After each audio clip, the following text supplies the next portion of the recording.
Hello future CS. मेरा नाम आशीष पांडे है और आपका स्वागत है मेरे यूट्यूब चैनल आशीष पांडे इंस्टीट्यूट पर। आज हम स्टार्ट करने वाले हैं इंट्रोडक्शन ऑफ फिनेंशियल मैनेजमेंट।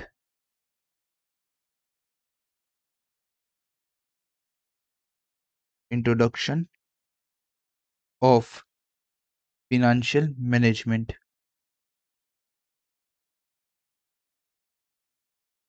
तो हम स्टार्ट करते हैं कि फिनेंशियल मैनेजमेंट क्या होता है।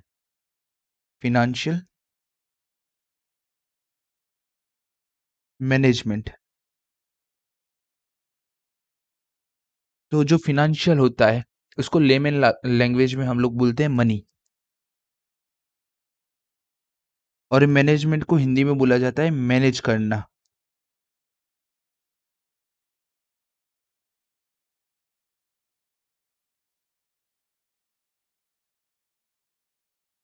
तो हमें फाइनेंशियल मैनेजमेंट सिखाता है कि जो भी हमारे पास मनी पड़ा है, जो भी हमारे पास फाइनेंस रिसोर्सेज है, हमारे जो भी हमारे पास मनी है, उसको हमें मैनेज कैसे करना चाहिए और उससे हम बेटर रेवेन्यू कैसे जनरेट करें। तो मनी को मैनेज करना, ठीक है।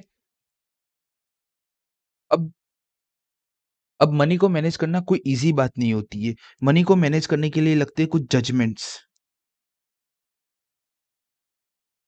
और मनी को मैनेज करने के लिए, फाइनेंशियल मैनेजमेंट को समझने के लिए कुछ फॉर्मूलाज होते हैं। ओके, कि मनी को मैनेज करने के लिए लगते हैं कुछ जजमेंट, और फाइनेंशियल मैनेजमेंट को इम्प्लीमेंट करने के लिए पूरी कंपनी के लिए, एक कंपनी में अगर पूरा फाइनेंशियल मैनेजमेंट इम्प्लीमेंट करना है तो कुछ फॉर्मूलाज और टेक्निक्स लगती है।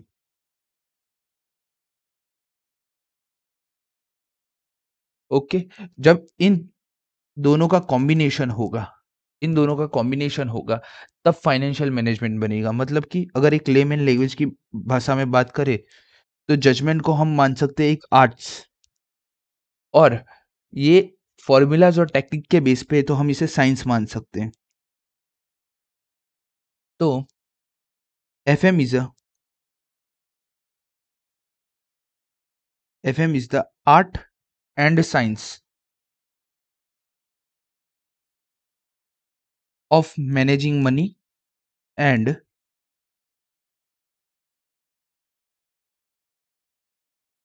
in business।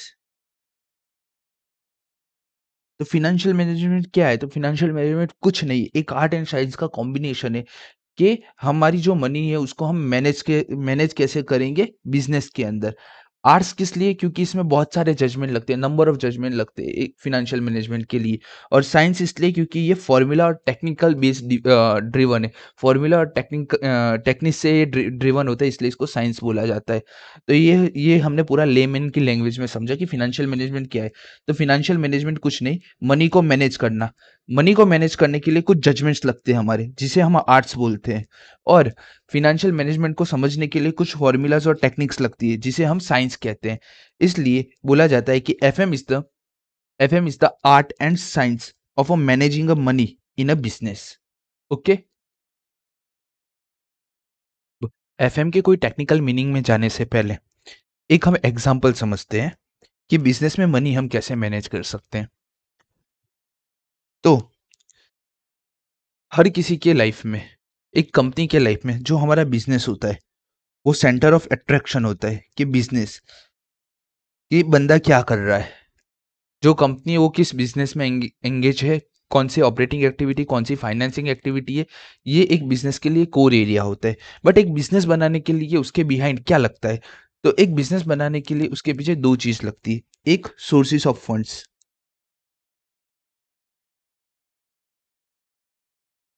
और दूसरी एक चीज लगती है, वो है एप्लीकेशन ऑफ फंड्स।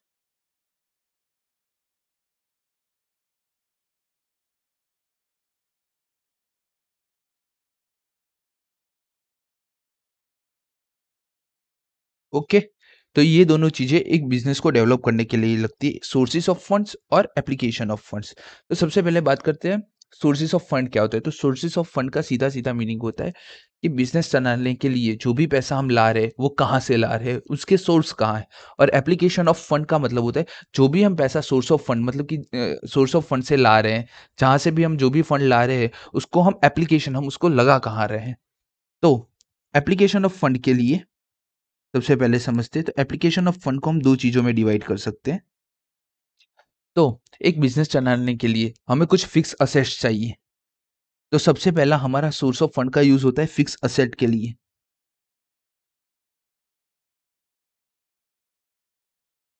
और एक बिज़नेस के लिए इन्वेस्टमेंट कोर होता है कि हम हमारा इन्वेस्टमेंट कैसे कर रहे हैं बिज़नेस के अंदर। हमारा एप्लीकेशन ऑफ फंड को हम सोर्सेस ऑफ फंड को हम इन्वेस्ट कैसे कर रहे हैं और फिक्स असेट कौन सी एक्वायर कर रहे हैं। ये एक इम्पोर्टेंट एरिया होता है। इसके अलावा एक और इम्पोर्टेंट एरिया होता है, वो है वर्किंग कैपिटल। Working capital. तो वर्किंग कैपिटल, फिक्स असेट और इन्वेस्टमेंट, इन तीनों के ऊपर इन दोनों के ऊपर हमारे फुल फ्लेज चैप्टर्स है, वहाँ पे हम इन डिटेल में समझेंगे। लेकिन अभी हम समझते हैं कि वर्किंग कैपिटल क्या होता है। वर्किंग कैपिटल मतलब हिंदी में समझे तो रोज़िंदा चीज़ों के लिए जो भी खर्चे होते हैं, उसके लिए जो कैपिटल हम अलग रखते हैं, उसको वर्किंग कैपिटल बोलते हैं। जैसे कि एक घर है, एक घर में दूध लेने का खर्चा होता है। जैसे कि राइट नाउ अराउंड 16 रुपीज़ पर लीटर 16 रुपीज़ पर लीटर दूध का भाव चल रहा है। 16 रुपीज़ 1 लीटर मिल्क का प्राइस चल रहा है। अब 30 दिन की साइकिल चलाने के लिए मुझे पता है मुझे 1800 रुपए लगेंगे। तो ये 1800 रुपए क्या हुआ? Working capital. अब एक बड़ी बिज़नेस में अगर बात करें तो एक बिज़नेस के लिए ये वर्किंग कैपिटल कुछ भी हो सकता है। ये वर्किंग कैपिटल का मीनिंग सीधा-सीधा होता है current assets minus current liabilities. मतलब मेरी जो भी करंट असेट्स है राइट नाउ, उसमें से मैं अपनी करंट लायबिलिटी माइनस कर डालूंगा। तो मुझे क्या मिलेगा? Working capital. मेरे मेरे पास क्या पड़ा है, मुझे कितना पे करना है, उसको अगर माइनस कर दूंगा तो वो होगा मेरा वर्किंग कैपिटल, जो मेरे पूरे बिजनेस में घूमता रहता है ऑलवेज। ओके। तो ये बात हो गई एप्लीकेशन ऑफ फंड की।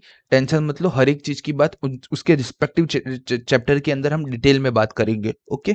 अब बात करते हैं सोर्सेस ऑफ फंड्स की। रिकॉर्डिंग हो रहा है ना? हाँ, हो रहा है। ओके, अब बात करते हैं हम सोर्सेस ऑफ फंड्स की। तो सोर्सेस ऑफ फंड्स को 2 चीज़ों में बाँटा जा सकता है।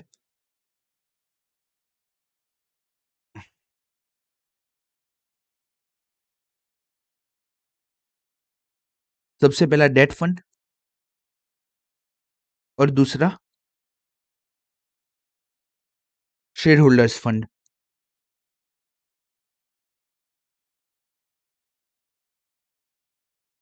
तो एक कंपनी के अंदर सोर्सेस ऑफ फंड 2 जगह से आ सकते हैं। एक तो होगा डेट फंड आपका और दूसरा होगा शेयर होल्डर का फंड। अब डेट फंड की बात करें सबसे पहले, तो डेट फंड जो होता है मतलब कि बैंक से लोन ले लिया, डिबेंचर इश्यू किए कंपनी ने, कोई भी चीज़। तो सबसे पहले debenture, second long term loans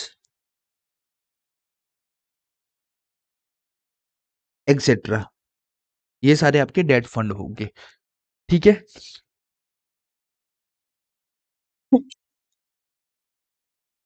जो डेट फंड होता है जिसमें डिबेंचर होता है, तो डिबेंचर में एक फिक्स रेट ऑफ इंटरेस्ट होता है जो हमें पे करना पड़ता है। डेट फंड को जो भी पे होता है उसे इंटरेस्ट बोला जाता है। इंटरेस्ट। डेट फंड को ऑलवेज इंटरेस्ट का पेमेंट दिया जाता है। जैसे कि डिबेंचर इश्यू की है किसी कंपनी ने, तो उसका फिक्स रेट ऑफ इंटरेस्ट होगा at the rate 10%, at the rate 12%, at the rate 14%। Okay. और वैसे लॉन्ग टर्म लोन्स होती है, तो उसके अंदर लॉन्ग टर्म लोन्स के अंदर अगर बैंक के साथ हुई है, तो उसमें क्या होगा कि प्रिंसिपल प्लस इंटरेस्ट का अमाउंट ईएमआई के रूप में आपको हर मंथ में देना पड़ेगा। ओके। तो ये हुआ हमारा डेट फंड का बात।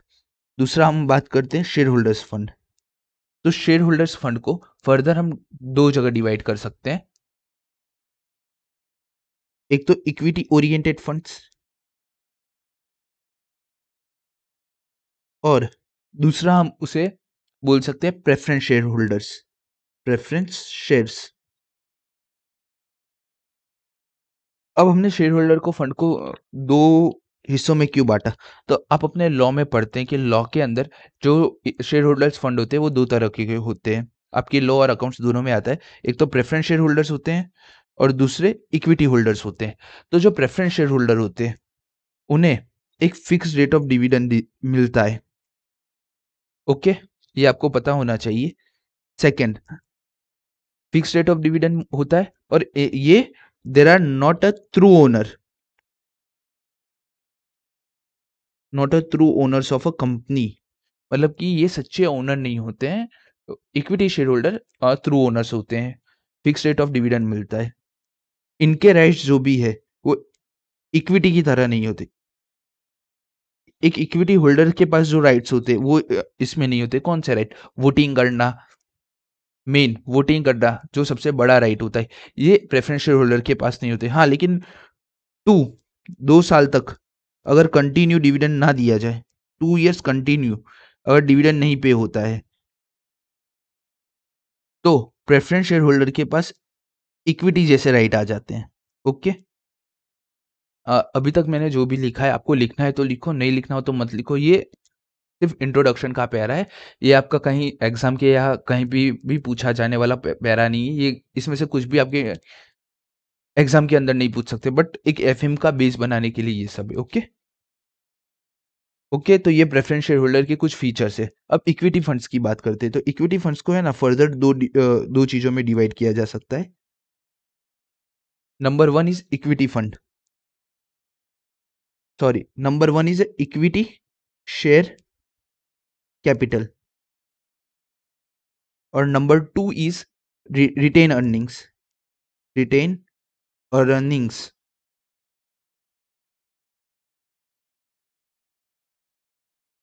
इक्विटी फंड को फर्दर दो चीजों में डिवाइड किया गया, इक्विटी शेयर कैपिटल और रिटेन अर्निंग। सबसे पहले बात करते हैं रिटेन अर्निंग्स क्या होता है। तो रिटेन अर्निंग्स, जिसे आप अकाउंट्स की भाषा में रिजर्व एंड सरप्लस बोल सकते हो। तो रिजर्व एंड सरप्लस क्या होता है? Accumulated profit during the business, मतलब कि बिजनेस जब से चल रहा है तब से अब तक का जितना भी प्रॉफिट एक्यूमुलेटेड हुआ है वो सारा का सारा रिजर्व एंड सरप्लस के अंदर होता है, जिसे हम रिटेन अर्निंग्स बोलते हैं। मतलब ईयर 1, 2, 3, ईयर 1 में कंपनी का प्रॉफिट हुआ 1 करोड़, ईयर 2 में हुआ 1.5 करोड़ और ईयर 3 में हुआ 0.5 करोड़। मतलब अराउंड अराउंड ये 3 CR का प्रॉफिट है। तो रिटेन अर्निंग के अंदर 3 CR दिखाए जाएंगे। ओके? तो रिटेन अर्निंग्स का मतलब ये होता है accumulated profit during the business life span. Okay? अब बात करते हैं इक्विटी शेयर कैपिटल। तो इक्विटी शेयर कैपिटल क्या होते हैं? तो there are true owner of the company, true owner of the company. इन लोगों को क्या पेमेंट मिलती है? जैसे कि हमने देखा डिविडेंड, जब डेट फंड होता है तब हमें इंटरेस्ट का पेमेंट मिलता है। जो प्रेफरेंस शेयर होल्डर होता है उसको एक फिक्स रेट ऑफ डिविडेंड मिलता है। बट जो इक्विटी शेयर होते हैं उन्हें कोई भी प्रकार का फिक्स रेट ऑफ डिविडेंड नहीं मिलता है, बिकॉज जितना भी रिटेन अर्निंग का पार्ट है उसका उस पे है ना जो हक होता है ना वो इक्विटी शेयर कैपिटल का होता है, इसलिए ये थ्रू ओनर होते हैं। इनके केस में डिविडेंड कैसे होता है? तो बोर्ड ऑफ डायरेक्टर एजीएम में प्रपोज करते हैं डिविडेंड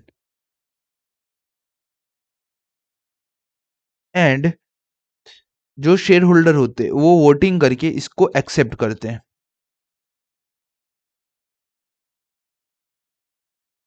ओके? वोटिंग करके इसको एक्सेप्ट करते हैं। डन? तो ये हुआ हमारा पूरा का पूरा एक बिजनेस की बात कि बिजनेस के अंदर एफएम हमारे किस लिए काम में आता है। अब उसकी बात करते हैं कि एक बिजनेस है, बिजनेस में दो जगह पैसे, एक जगह से पैसे आते हैं और एक जगह पैसे लगते हैं। जहाँ से पैसे आते हैं उसे सोर्स ऑफ फंड बोला जाता है और जहाँ पे सारे पैसे लगते हैं उसे एप्लीकेशन ऑफ फंड बोला जाता है। एप्लीकेशन और फंड को मतलब कि हम पैसे कहाँ-कहाँ लगा सकते हैं, तो फिक्स एसेट में लगा सकते हैं, इन्वेस्टमेंट में लगा सकते हैं और वर्किंग कैपिटल में लगा सकते हैं। सोर्स ऑफ फंड के अंदर 2 तरह के फंड होते हैं, एक डेट फंड और एक शेयर होल्डर फंड है। जो डेट फंड होता है हम उसे इंटरेस्ट की पेमेंट करते हैं। जो हमारे शेयर होल्डर्स फंड होते हैं उसको फर्दर दो डिवीजन में बांटा गया है, प्रेफरेंस शेयर होल्डर और इक्विटी फंड।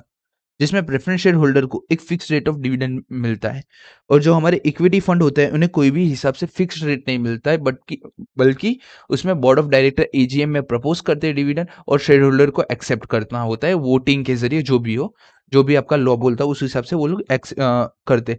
तो इससे क्या पता चलता है? तो फ़ाइनेंशियल मैनेजमेंट हमें क्या गाइड करता है इसमें?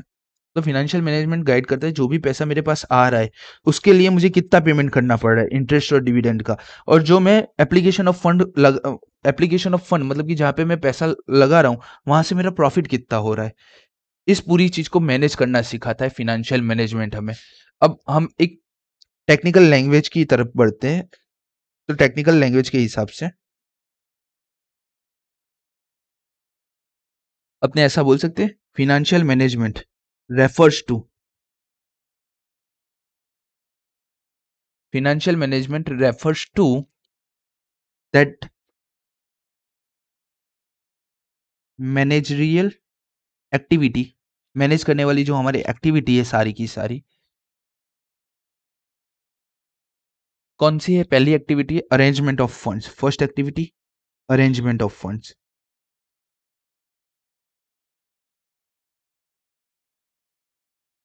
सेकेंड एक्टिविटी है हमारी उसके अंदर source and application of funds. अरे एक मिनट हो। दूसरी एक्टिविटी है हमारी सोर्स ऑफ कहाँ एप्लीकेशन ऑफ फंड्स।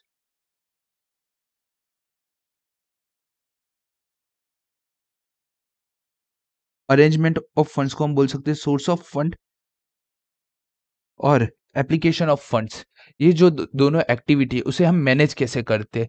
अब ये मैनेज करने के लिए कुछ कोस्ट सोर्स ऑफ फंड में हमारी कोस्ट लगती है हमारा सोर्स ऑफ फंड पे कंट्रोल कितना है और हमें रिस्क कितना होगा उसकी बात करता है। सोर्स ऑफ फंड से हमें तीन चीजें मिलती है।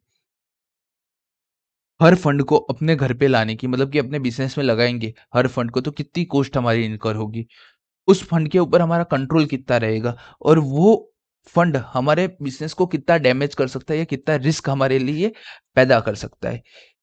तो फाइनेंशियल मैनेजमेंट क्या है। तो अरेंजमेंट ऑफ मैनेजरियल एक्टिविटी कौन सी दो मैनेजरियल एक्टिविटी है हमारी सोर्स ऑफ फंड और एप्लीकेशन ऑफ फंड। उसमें से भी सोर्स ऑफ फंड में हमें देखना है कि कॉस्ट हमारी कितनी है कंट्रोल और रिस्क के बारे में हमें बात करनी है डेट और इसी के ही साथ utilize of this fund utilization of this fund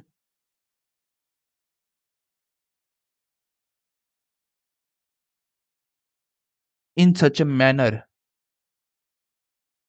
in an effective manner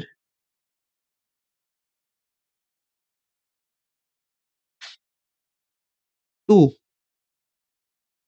maximize shareholders earning and wealth।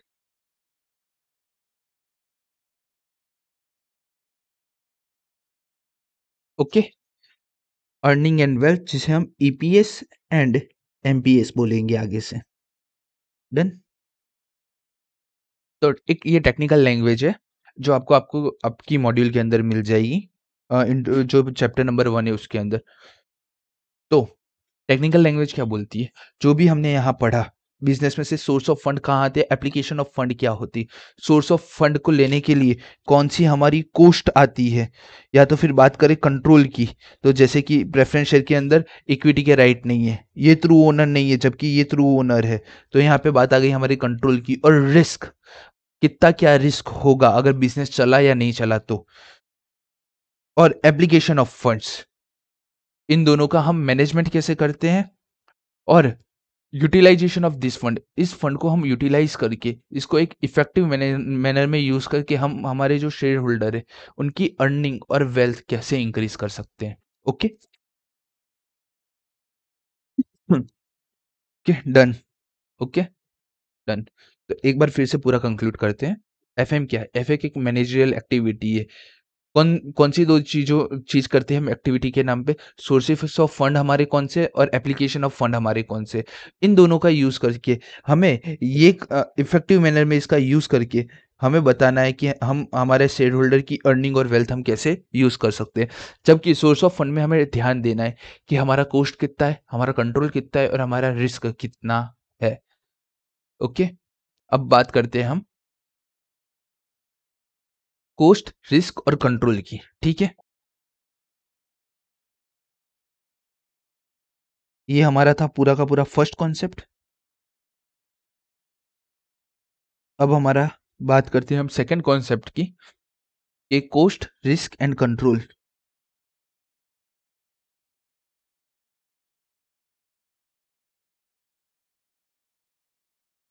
Okay? तो सबसे पहले सोर्सेज ऑफ फंड से हमें ये 3 चीज़ का डिसीजन लेना है। हमारा जो कॉस्ट है, कॉस्ट ऑफ फंड्स वो कितना रहेगा? रिस्क, रिस्क किसका? नॉन पेमेंट का। रिस्क ऑफ नॉन पेमेंट कितना रहेगा?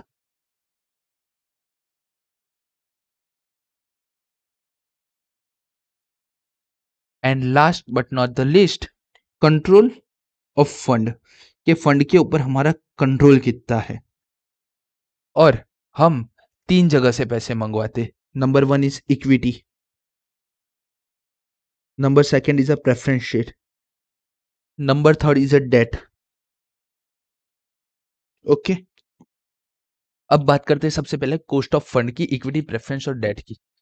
तो जो कॉस्ट ऑफ फंड होता है, मतलब कि एक फंड को लाने के लिए कॉस्ट कितनी लगेगी? तो अब सबसे पहले बात करते हैं हम डिबेंचर की, डेट फंड की। तो जब हम डेट की बात करते हैं, तो डेट में आप एक चीज समझिए, जो हमारा डेट फंड होता है, उसके लिए अगर हम लॉन्ग टर्म लोन लेके आ रहे हैं,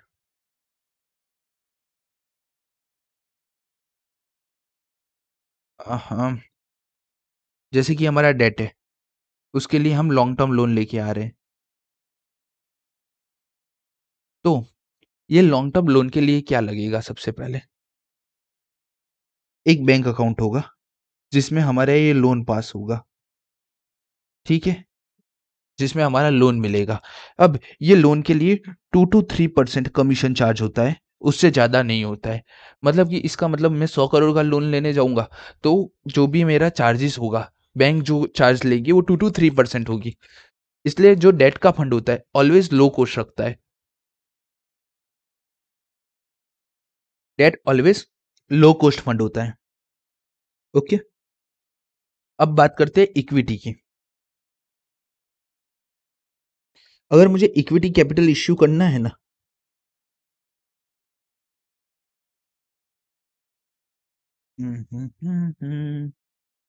इश्यू अगर मुझे इक्विटी कैपिटल इश्यू करना है ना, तो इसके लिए बहुत सारे कंप्लायंस लगते हैं। इस कंप्लायंस के लिए मुझे है ना बहुत सारे एक्सपर्ट्स लगते हैं। ओके?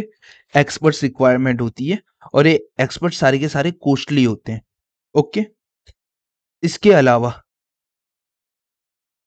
इसके अलावा मेरे पिछले 3 साल का प्रॉफ़िट है, मेरे पिछले 3 साल के फाइनेंशियल ईयर में कंटिन्यू प्रॉफ़िट होना चाहिए। आप आगे पढ़ोगे, आपने लॉ में पढ़ा होगा कि इक्विटी शेयर इश्यू कैसे करते हैं, तो बहुत सारी कंप्लायंस करने पड़ते हैं, बहुत सारी कंडीशंस होती है। बाद में बहुत सारी फीस भी होती है। जैसे कि डीमैट अकाउंट है, तो डीमैट अकाउंट हम जिस पे भी 2 तरह के हमारे यहाँ पे डीमैट अकाउंट होते हैं। मतलब कि डीमैट को रेगुलेट करने वाली 2 अथॉरिटी है। उसमें से जिस भी डीमैट पे आप जाओगे, तो वहाँ की कुछ फीस होगी। डन? बहुत सारे खर्चे होते हैं, लॉट ऑफ एक्सपेंस होते हैं। इसलिए ये चीज़ है ना हाइली कॉस्टली बन जाती है, हाई कॉस्ट वाली बन जाती है। अब बात करते हैं प्रेफ़रेंस शेयर की। तो जो प्रेफ़रेंस शेयर है ना, उसके फीचर्स कैसे हैं? उसके फीचर्स है इक्विटी प्लस डेट के। मतलब कि उसके फीचर्स में क्या है कि इक्विटी की तरह इश्यू करना रहेगा, लेकिन उसका इक्विटी की तरह जो इश्यू है ना, वो प्राइवेट प्लेसमेंट पे होता है। इसका जो इश्यू होता है ना, ये पब्लिक पे होता है, पब्लिक एट लार्ज पे होता है।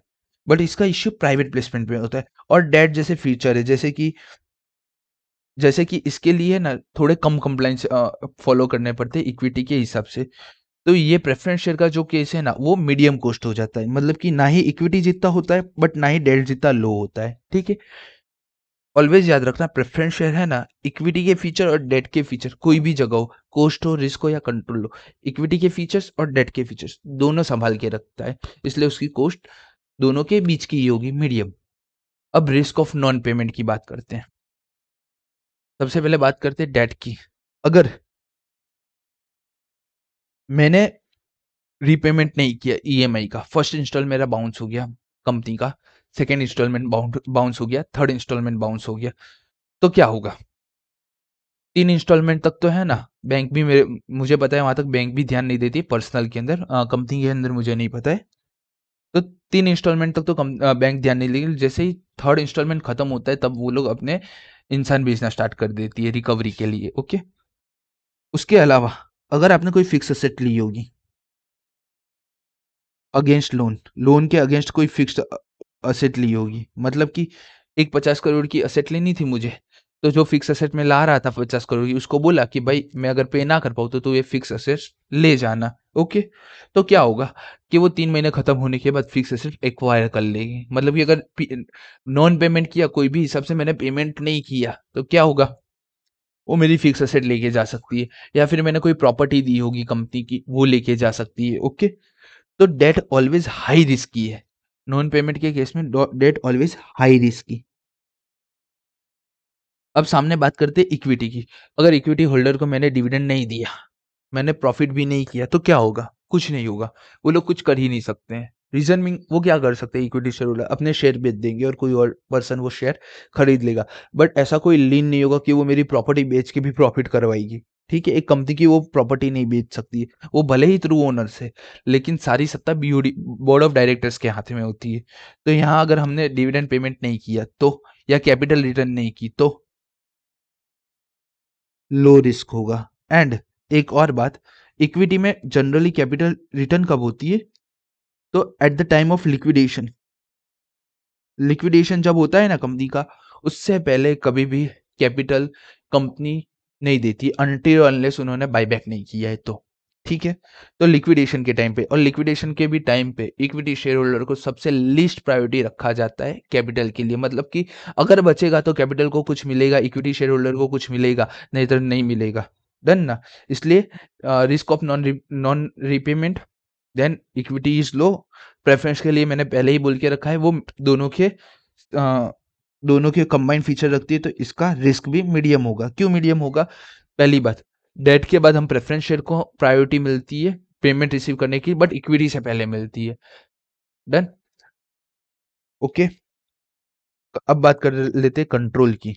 तो कंट्रोल ऑफ फंड, आप बोलो सबसे ज्यादा कंट्रोल हमारा किस फंड पे रहेगा? आज मेरी कंपनी है, मैंने 1 लाख रुपए लगाए हैं, तो मेरा सबसे ज्यादा कंट्रोल 1 लाख के ऊपर रहेगा, या मेरे डेट से 1 लाख लेके आए उसके ऊपर रहेगा? तो कंट्रोल मेरा फुल्ली रहेगा यहाँ पे, फुल कंट्रोल रहेगा 100%। ओके। अब डेट में कहीं से लेके आया हो तो डेट पे मेरा कंट्रोल रहेगा, मैं उसको कम ज्यादा बढ़ा सकता हूँ? नहीं बढ़ा सकता हूँ। अगर मुझे नया डेट चाहिए,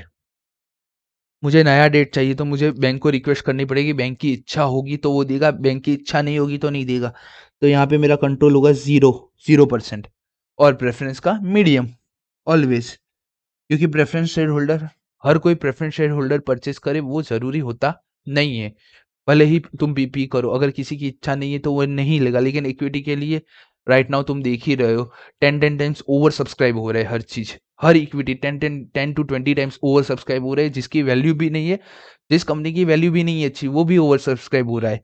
तो इक्विटी और प्रेफरेंस और डेट का ये है cost of fund, risk of non payment और control of fund. 1 minute.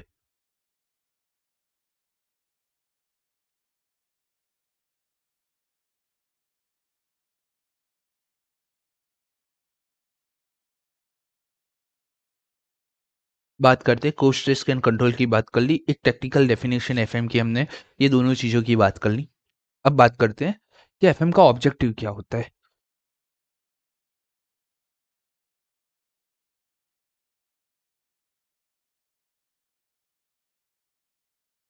Third concept, objective of FM.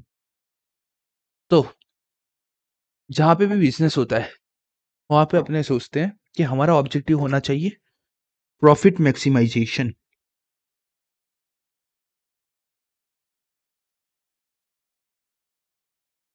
Okay.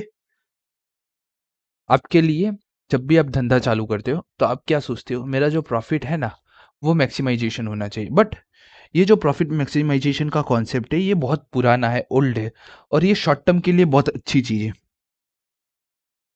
मतलब कि आपका नया-नया बिज़नेस है, न्यू-न्यू बिज़नेस है, तो प्रॉफिट मैक्सिमाइज़ेशन आपका होना चाहिए। मैं मानता हूँ होना चाहिए भई, लाख, 1.5 लाख, 2 लाख मंथली प्रॉफिट होना चाहिए। साल का 30 लाख, 35 लाख, 40 लाख मंथली प्रॉफिट होना चाहिए, लेकिन कब तक हम प्रॉफिट मैक्सिमाइज़ेशन के पीछे पड़े रहेंगे? जब हम एफएम की बात करते हैं ना, तो पहले वो समझो कि जब भी हम एफएम की बात करेंगे ना, तो ऑलवेज़ हम एक कंपनी को ध्यान में रख के बात करेंगे, कंपनी। हमारा जो पूरा आईसीए का मॉड्यूल है ना, वहाँ पे कहीं पे भी पार्टनरशिप, एलएलपी इन सभी चीज़ों की बात नहीं हुई है। यहाँ पे सिर्फ़ कंपनी को ही हमने फ़ोकस रखा है। तो प्रॉफिट मैक्सिमाइज़ेशन कब तक ठीक रहेगा? अगर इक्विटी शेयर होल्डर को पैसे ही नहीं मिल रहे समझो। कंपनी कमा रही है अच्छा प्रॉफिट। साल का वो जो उसका है सोर्स ऑफ फंड उसको मिला है उसका 20% कमा रही है। मतलब समझो 1 करोड़ का सोर्सेस ऑफ फंड है, उसका 20% वो 2 करोड़ रुपीज़ हर 20 लाख रुपीज़ हर साल कमा रही है और हर साल से 10% से ग्रो भी कर रही है कंपनी। मतलब कि 20 लाख, 20 लाख, 22 लाख वैसे वो ग्रो कर रही है। तो और इक्विटी को तुम फंड भी नहीं दे रहे हो, तो प्रॉफिट मैक्सिमाइज़ेशन क्या काम में आएगा? नहीं काम में आएगा, घंटा भी नहीं काम में आएगा, समझो आप। क्योंकि अब जो इक्विटी शेयर होल्डर को है, उसको तो कोई फ़ायदा ही नहीं मिल रहा है। नो प्रॉफिट, कोई फ़ायदा ही नहीं है। तो राइट नाउ एफएम में हम लोग सबसे ज़्यादा ध्यान क्या देते हैं पता है? वेल्थ मैक्सिमाइज़ेशन।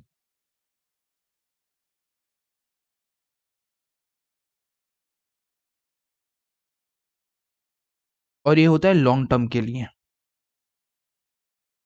वेल्थ मैक्सिमाइज़ेशन का मतलब होता है जो भी शेयर है इक्विटी होल्डर के पास, उसका वैल्यू कितना है मार्केट में, शेयर का वैल्यू एट मार्केट, ओके? जो प्रॉफिट मैक्सिमाइज़ेशन है वो बहुत ही ओल्ड और ट्रेडिशनल अप्रोच है। ओल्ड है और ट्रेडिशनल भी है, अभी भी बहुत लोग प्रॉफिट मैक्सिमाइज़ेशन पे काम करते हैं। बट फर्स्ट चीज़ आपका प्रॉफिट मैक्सिमाइज़ेशन होगा, उससे आपका शेयर का वैल्यू बढ़ेगा ही बढ़ेगा, वो नक्की ही नहीं है, ओके? क्योंकि प्रॉफिट मैक्सिमाइजेशन करने के लिए बहुत सारे तरीके होते हैं जिससे हो जाता है। ये शॉर्ट टर्म के लिए होता है जबकि वेल्थ मैक्सिमाइजेशन एक लॉन्ग टर्म के लिए होता है। यहाँ पे इक्विटी शेयर होल्डर का कोई बेनिफिट नहीं। अगर आपने किसी को भी डिविडेंड नहीं दिया एक भी इक्विटी शेयर होल्डर को, तो हमने यहाँ पे बात की कि कंट्रोल पूरा फुल्ली कंपनी का होता है और रिस्क यहाँ पे नॉन रिपेमेंट का लो होता है, ठीक है? बात हमने पहले ही की। अगर आपने डिविडेंड नहीं दिया इक्विटी शेयर होल्डर को, तो इक्विटी शेयर होल्डर आपसे डिविडेंड नहीं माँग सकते। ये तो श्योर शॉट है कि इक्विटी शेयर होल्डर आपसे डिविडेंड नहीं मांग सकते अनटिल और unless board of director AGM में प्रपोज ना करे। तो प्रॉफिट मैक्सिमाइजेशन अगर एक इक्विटी शेयर होल्डर से देखे तो एक परफेक्ट फिट नहीं बैठता है, बट उसकी जगह पे जो शेयर का मार्केट वैल्यू है वो बहुत ही अच्छा चीज है जिसे हमने वेल्थ मैक्सिमाइजेशन नाम दिया है। प्रॉफिट मैक्सिमाइजेशन को हम आगे जाके ईपीएस बोलेंगे और वेल्थ मैक्सिमाइजेशन को आगे जाके हम एमपीएस बोलेंगे। Earning per share, market price per share, okay? अब वैल्यू एट मार्केट जो मार्केट का प्राइस होता है, तो वेल्थ कभी भी है ना एक फैक्टर पे डिसाइड नहीं होती है, मल्टीपल फैक्टर पे डिसाइड होती है। जो हमारा प्रॉफिट होता है उसको जो फैक्टर अफेक्ट करते हैं,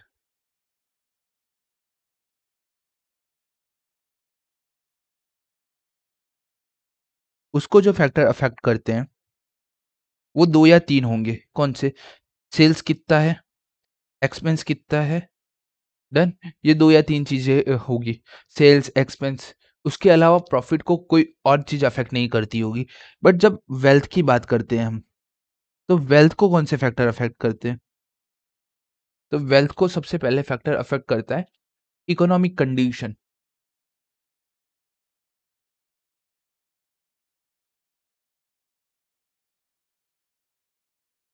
जो वेल्थ मैक्सिमाइजेशन के लिए जो भी फैक्टर सबसे पहले इकोनॉमिक कंडीशन मतलब कि मार्केट में इन्फ्लेशन कितना है, मार्केट का फ्लक्चुएशन कितना है। उसके बाद investment and finance decision, company कहाँ इन्वेस्ट कर रही है और क्या उसके फाइनेंस डिसीजन है। बाद में उनका इंटरनल फैक्टर, उनका मैनेजमेंट कैसा है, उसका एक्सटर्नल फैक्टर कैसा है। इंटरनल फैक्टर्स उनके कैसे हैं, एक्सटर्नल फैक्टर कैसे हैं, ये इसके अलावा नंबर ऑफ फैक्टर होते हैं।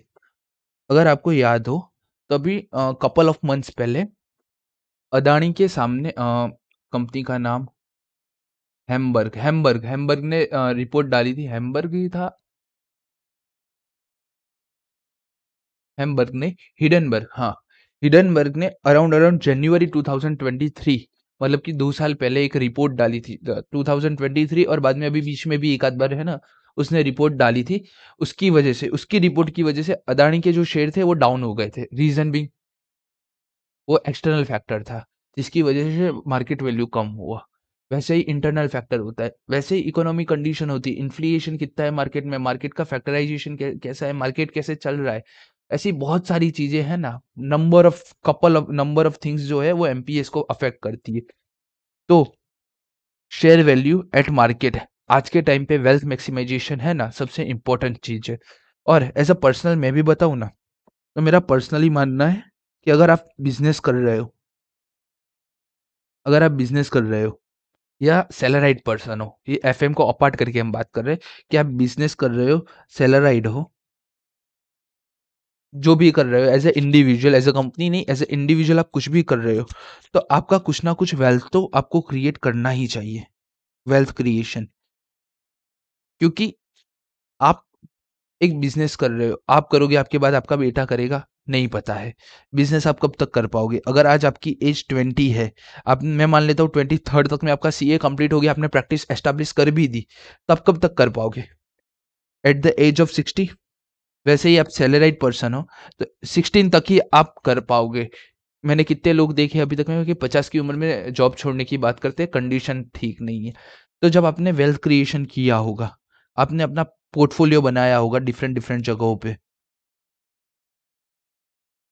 आपने अपना पोर्टफोलियो बनाया होगा डिफरेंट डिफरेंट जगहों पे, तो जब ये वेल्थ आपके पास पड़ी होगी ना, तब आप बिजनेस या सैलरी एक एज पे आके आप बोल सकते हो कि अब मैं कम कर दूंगा ना तो चलेगा। मतलब कि अगर यहाँ से 60-70 हज़ार रुपए कमा रहे हो सैलरी से, आप बोल दोगे ना यार मेरे को छोटी मोटी जॉब 30 हज़ार की मिल जाए जहाँ पे स्ट्रेस कम है, मैं कर लूंगा, चलेगा। तो उसके लिए आपका वेल्थ मैक्सिमाइजेशन करना, आपका वेल्थ क्रिएशन पहले होना जरूरी है, बाद में अपने वेल्थ मैक्सिमाइजेशन की बात करते हैं। बिजनेस के अंदर है ना, मैंने अभी रिसेंट में, एक लॉयर है, लॉयर का नाम नहीं ले सकते हम, हाँ, जो सन है ना, सन भी लॉयर है और फादर भी लॉयर है। तो फादर ने इतना वेल्थ क्रिएशन किया है ना, कि फादर के राइट नाउ 30 क्लाइंट है, ओनली 30 क्लाइंट है। They not expecting a new client, वो न्यू क्लाइंट लेते ही नहीं है, और ये 30 क्लाइंट की जो फीस है ना, वो भी आसमान पे है। मतलब कि एक हियरिंग के लाख लाख 1.5 लाख रुपए। और सन है ना, सन भी लॉयर ही है, एंड उसके नंबर ऑफ क्लाइंट्स हैं, एन ऑफ क्लाइंट्स है। अब आप ये बोलोगे कि सन के इतने क्लाइंट है तो फादर को काम करने की क्या जरूरत है, फादर खुशी के लिए करते। हाल फिलहाल अगर सन अगर कमाना भी बंद कर दे ना, तो फादर के पास इतना वेल्थ मैंने देखा था ना, मैं बता नहीं सकता, इतना वेल्थ उन्होंने क्रिएट किया है ना लास्ट 25-30 ईयर्स में, कि कंपेयर ही नहीं हो सकता है। एज ए लॉयर, वैसे ही एज ए सीए भी आप एक वेल्थ अच्छा क्रिएशन कर सकते हो। आप क्या कर सकते हो? आप डिबेंचर में इन्वेस्ट कर सकते हो, जहाँ पे at the rate 10% of interest मिलता है। आप म्यूचुअल फंड क्रिएट कर सकते हो, आप शेयर होल्डर्स में इन्वेस्ट कर सकते हो। अब मैंने डिबेंचर का नाम क्यों लिया, कैसे करते, क्यों करते, ये सब मैं बताऊंगा। डिबेंचर में मैंने खुद इन्वेस्ट करके रखा है, कैसे डिबेंचर में इन्वेस्ट होता है, कैसे उसमें सब कुछ हमें देखना रहता है, वो सब मैं आपको दिखाऊंगा। देखो, म्यूचुअल फंड और शेयर होल्ड करना दोनों रिस्की फैक्टर है, ये हाई रिस्की है। जबकि हम डिबेंचर खरीदते हैं ना एज ए इंडिविजुअल, तो ये हमारे लिए मीडियम रिस्क रखता है। और जो हम एफडी लेते हैं ना, उस पे कोई रिस्क ही नहीं होता है। ओके। इसके साथ साथ में आपको एलआईसी पॉलिसी लेनी चाहिए, बहुत सारी in the sense minimum two to three ऐसी कोई एलआईसी पॉलिसी मत लेना जिसके बारे में आपको पता ना चले, जैसे टर्म इंश्योरेंस, एक टर्म इंश्योरेंस होनी चाहिए। बाद में एक पेंशन स्कीम आती है, पेंशन स्कीम, ये जो पेंशन स्कीम होती है ना, इसमें ईयरली कुछ अमाउंट आप पे करोगे, देन 20 to 25 ईयर्स के तक ये पे करना रहता है। उसके बाद है ना, आपको ईयरली एक पेंशन मिलेगा। One of my policy agent, मतलब कि मेरे जो पॉलिसी होल्डर है, उन्होंने कुछ 50 लाख की अपनी पॉलिसी ली है, जिसमें अभी वो कुछ 75,000 के अराउंड पड़ रहे हैं। और ये उनको 20 ईयर्स तक भरना है। मेरी पॉलिसी नहीं है, मेरे एजेंट की पॉलिसी के बारे में मैं बता रहा हूँ। तो 75,000 है, 20 ईयर्स तक भरना है। उसके बाद उनको कुछ है ना, इस पेंशन स्कीम में 1,20,000 1,25,000 हर साल मिलेंगे। अब आप बोलोगे इतने कम, आपको लगता है ये कम है, बट जब ये आपके हाथ में आएँगे ना, तब आपका जो खर्चा होगा ना, वो खर्चा निकल जाएगा। बड़े-बड़े खर्चे आपके इस पैसे से निकल जाएँगे, जब साल में एक बार ये मिलना चालू हो जाएगा। तो हमारे पास नंबर ऑफ वेज़ है वेल्थ मैक्सिमाइज़ेशन करने के लिए, क्योंकि राइट नाउ कोई भी बंदा ऐसा है ही नहीं कि जो 45 के बाद काम करना चाहेगा। मैं हूँ या आप हो, 45 के बाद है ना, पता चलेगा काम कैसे होता है। तो ये पूरा का पूरा जो था ना, ये आपका पर्सनल के लिए था। इसको एफएम के साथ मत जुड़ना, बट मैं समझाना चाहता था कि वेल्थ क्रिएशन क्यों करना ज़रूरी है। एक बार वेल्थ क्रिएशन हो गया ना, उसके बाद वेल्थ मैक्सिमाइज़ेशन है ना, आप कर पाओगे। आपके पास अगर ₹1 है, तो उसको आप ₹2 बना पाओगे। अगर आपके पास ₹1 भी नहीं है, तो ₹2 भी नहीं बना पाओगे। अगर आपको ये सब कुछ समझना है ना, कि म्यूचुअल फंड तो नहीं, बट मैं जनरली डिबेंचर्स में इन्वेस्ट करता हूँ। तो आपको ये समझना है कि डिबेंचर में कैसे क्या इन्वेस्ट कर सकते हैं, कैसे करते हो आप, तो मैं आपको बता दूंगा। उसके लिए आप कमेंट करना स्पेसिफिकली। तो अब वापिस हम कॉन्सेप्ट पे आते हैं। तो जो हमारा कॉन्सेप्ट था कंपनी का, कि वेल्थ मैक्सिमाइजेशन क्यों जरूरी है, आपको पता चल गया होगा। अब वेल्थ मैक्सिमाइजेशन एक दूसरी चीज के लिए, आज अगर कोई कंपनी का शेयर ट्रेड हो रहा है 300-400 रुपीज में, समझ लो मैं रिलायंस का ही भाव ले लेता हूँ, 1 मिनट। हाँ हाँ, ग्रो,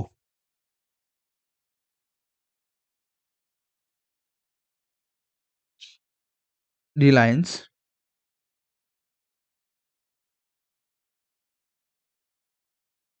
यहाँ मुझे टाटा का भाव दिख रहा है सबसे पहले, तो अपने टाटा का ही ले लेते हैं। Tata investment corporation, Tata investment corporation, okay, done. इसका भाव राइट नाउ 11,000 के अराउंड चल रहा है। इसने आज बाय किया as a buyer, as a equity share holder. आज आज इसके मैंने 15 शेयर बाय किए, या मान लेते 10 शेयर मैंने इसके बाय किए, इंटू 10, मतलब कि मेरे कितने, मेरे जेब से गए 1,10,000 रुपए, ओके। अब बात करते हैं, अच्छा ये ऑल टाइम हाईएस्ट चल रहा है राइट नाउ, तो ऑल टाइम हाईएस्ट के आसपास चल रहा है। अब एक साल के बाद ये 11,000 पे 20% बढ़ गया, मतलब कि ये हो गया 11,000 प्लस 20%, अराउंड अराउंड 13,200 रुपए का, 13,200। और ये 100 शेयर, ये 10 शेयर मैं उस टाइम पे भेज दूंगा, तो ये हो गया मेरा 1,32,000। और मेरा प्रॉफिट हो जाएगा 22,000। और समझ लो कि इस दौरान कंपनी ने कोई भी डिविडेंड नहीं पे किया है, टाटा ग्रुप ने हमें कोई भी डिविडेंड पे नहीं किया है। तो ये जो 22,000 है हमने एक साल में कमाए हैं, उसका मतलब क्या है? मतलब कि वेल्थ मैक्सिमाइजेशन हुई, उसकी वजह से कमा पाए हम। अगर ये 11,000 का शेयर इस दिन पे भी 11,000 का रहता एक साल के बाद भी, तो मैं कुछ कमा पाता? मैं कुछ कमा पाता? तो प्रॉफिट मैक्सिमाइजेशन क्या बोलता है कि मैं हर साल 11,000 में 20% भी उसने अपना प्रॉफिट 20% से भी बढ़ा लिया, लेकिन मैं वो ट्रेड मार्केट में सिर्फ 11,000 से ही कर पाऊँगा, और मैं डिविडेंड भी टाटा ग्रुप नहीं पे करेगा। समझ रहे हो आप कॉन्सेप्ट? तो वेल्थ मैक्सिमाइजेशन क्यों ज़रूरी है, कि जो इक्विटी शेयर होल्डर रखते हैं इंटेंशन कि मुझे अब यहाँ से निकलना है, इस शेयर को बेच के मेरे को नए शेयर पे जाना है, या ये बेच के मेरे को मेरा घर का कंस्ट्रक्शन करवाना है, घर का कंस्ट्रक्शन करवाना है, या कहीं और इन्वेस्टमेंट करना है, कोई बेटर अपॉर्चुनिटी दिख रही है। अगर समझ लो मार्केट प्राइस नहीं होता, और कंपनी बोलती आपने 11,000 में हमारे वहां से परचेस किया था, हम आपको 11,000 में बाय बैक कर देते, तो क्या उसको एक इक्विटी शेयर होल्डर को कोई फायदा होता? नहीं होता। इसलिए राइट नाउ एफएम का मेन ऑब्जेक्टिव एक ही रहता है, वो है वेल्थ मैक्सिमाइजेशन। वेल्थ मैक्सिमाइजेशन के अलावा हमारा कोई भी नहीं रहेगा।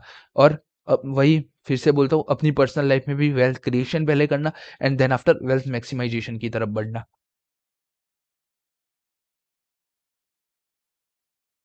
अराउंड अराउंड 45 मिनट तक में हमने इंट्रोडक्शन देख लिया, ऑब्जेक्टिव देख लिया, बाद में कॉस्ट क्या रहता है, रिस्क क्या रहता है, कंट्रोल क्या रहता है, वो देख लिया। अब एक और चीज़ के बारे में बात करते हैं अपने कि फ़ाइनेंशियल मैनेजमेंट में हमें कुछ डिसीज़न लेने पड़ते हैं।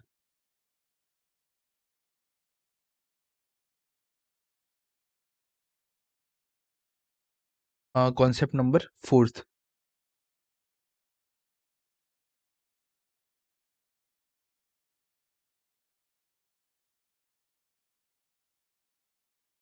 फ़ाइनेंशियल मैनेजमेंट में हमें कुछ डिसीज़न लेने पड़ते हैं, तो कौन से डिसीज़न लेने पड़ते हैं? तो सबसे पहला डिसीज़न हमारा होता है, यहाँ से हम समझते हैं, सबसे पहला डिसीज़न सोर्स ऑफ फंड्स। मैं फाइनेंस कहाँ से लाऊँ? Financing decision. Number 2 application of decision, मैं वो फंड कहाँ लगाऊँ? इन्वेस्टमेंट डिसीज़न, ठीक है? और थर्ड थर्ड डिसीज़न भी यहीं पे ही है, बट वो छुपा हुआ है। जैसे कि डेट फंड में हमें इंटरेस्ट पे करना होता है। डन? हम इंटरेस्ट का पेमेंट करते हैं। 1 मिनट, पेन को क्या हुआ? हाँ, इंटरेस्ट का पेमेंट करना होता है, तो ये बैंक के द्वारा फिक्स किया जाता है। प्रेफ़रेंस शेयर होल्डर को जो डिविडेंड फिक्स करना होता है, वो बीओडी फिक्स करती है, ओके? यहाँ पे बीओडी फिक्स कर देती थी ये वन टाइम के लिए, और ये ड्यूरिंग द प्रेफ़रेंस शेयर जब तक रहेगी मार्केट में तब तक मैं इसी से। बट इक्विटी शेयर कैपिटल होता है, उन्हें जो डिसीजन मिलता है, उसको तो हर एजीएम से पहले बोर्ड ऑफ डायरेक्टर अपनी मीटिंग्स में प्रपोज करते, एजीएम में प्रपोज करेंगे और शेयर होल्डर वोटिंग से एक्सेप्ट करेंगे। मतलब कि ये ऑलवेज वर्क है, ये वाला वर्क हर साल करना पड़ेगा। मतलब कि डिविडेंड डिसीजन कैसे करे, ऐसे तीन चीज होती है। कौन कौन सी तीन चीज होगी? सबसे पहली, फाइनेंस कहाँ से लाए? Financing decision. नंबर 2 पे है, पैसे हम इन्वेस्ट कहाँ करें? Investment decision. और नंबर 3, डिविडेंड डिसीजन, कि इक्विटी शेयर होल्डर को कितना डिविडेंड दे, उसके लिए डिसीजन कैसे करे। अब एफएम के कोई भी फाइनेंशियल मैनेजमेंट का कोई भी चैप्टर हो हमारी बुक के अंदर, वो चैप्टर यहाँ पे कहीं ना कहीं तो फिट हो ही जाएंगे। जैसे कि जो ये डिविडेंड डिसीजन है, उसके ऊपर पूरा का पूरा एक चैप्टर है। इन्वेस्टमेंट डिसीजन के ऊपर भी एक पूरा का पूरा चैप्टर है। बाद में वर्किंग कैपिटल, वर्किंग कैपिटल के ऊपर एक पूरा चैप्टर है जो इन्वेस्टमेंट डिसीजन का ही पार्ट बनेगा। कैपिटल स्ट्रक्चर जो हमारा फाइनेंशियल डिसीजन का पार्ट बनेगा। ऐसे अराउंड अराउंड मेरी बुक में आपको 10 चैप्टर्स मिलेंगे। ये 10 चैप्टर्स पार्ट हो गए इन तीनों में से। यही का मतलब कि आप as a financial manager, as a CA, as a CFO, आप कोई भी डिसीजन लेंगे फाइनेंस को रिलेटेड, वो सारे डिसीजन वो सारे डिसीजन इन तीन डिसीजन में से किसी एक के अंदर फिट होंगे। अगर मुझे कहीं पे भी फाइनेंस करना है तो फाइनेंस डिसीजन, कहीं पे भी इन्वेस्ट करना है तो investment decision, equity share holder को डिविडेंड देना है तो डिविडेंड डिसीजन। ओके, समझे? ये हमारा ऑलमोस्ट यहाँ पे इंट्रोडक्शन का ऑलमोस्ट पार्ट खत्म होता है। अभी 15 मिनट है। अभी हमारा ये चैप्टर का हम पूरा फिर से एक रिवीजन करवा देते हैं। ऐसा करते हैं, इसको है ना थोड़ा और एक्सप्लेन करके लिख देते हैं, तो आपको ज्यादा मजा आएगा।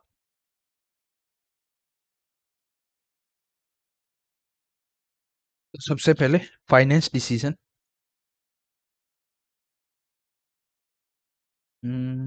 कट। ओके, फाइनेंस डिसीजन में हम क्या पढ़ेंगे? How much amount should be arrange और फाइनेंस, हमें कितनी अमाउंट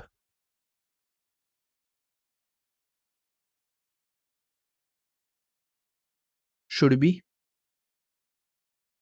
अरेंज और फाइनेंस।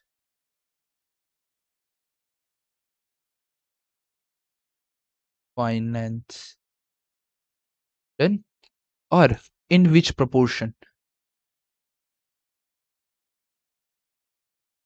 विच प्रोपोर्शन का मीनिंग क्या होता है वो समझते हैं।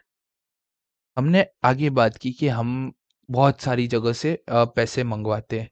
सोर्स ऑफ फंड्स कहाँ कहाँ से? डेट से मंगवाते हैं और शेयर होल्डर से मंगवाते हैं। तो कौन से प्रोपोर्शन में मंगवाने चाहिए? जैसे कि हमारे पास इक्विटी है, प्रेफरेंस है और डेट है। तो प्रोपोर्शन का मीनिंग क्या होता है? टोटल प्रोपोर्शन मेरा 100% है। मैं 20% डेट से मंगवाता हूँ, मैं 20% प्रेफरेंस शेयर से मंगवाता हूँ, और मैं बाकी का जो बैलेंस है 60% वो इक्विटी से मंगवाता हूँ। या फिर मैं 40% डेट से मंगवाता हूँ, प्रेफ़रेंस से कुछ नहीं मंगवाता हूँ और इक्विटी से 16% मंगवाता हूँ, या तो फिर 16% यहाँ से मंगवाता हूँ, 14% या तो 100% टोटल। ओके, ये नंबर ऑफ हो सकते हैं। उसके लिए क्या होता है, तो किस प्रोपोर्शन में मंगवाने हैं, उसके लिए हमें कंसीडर करना पड़ेगा। कंसिडरेशन ऑफ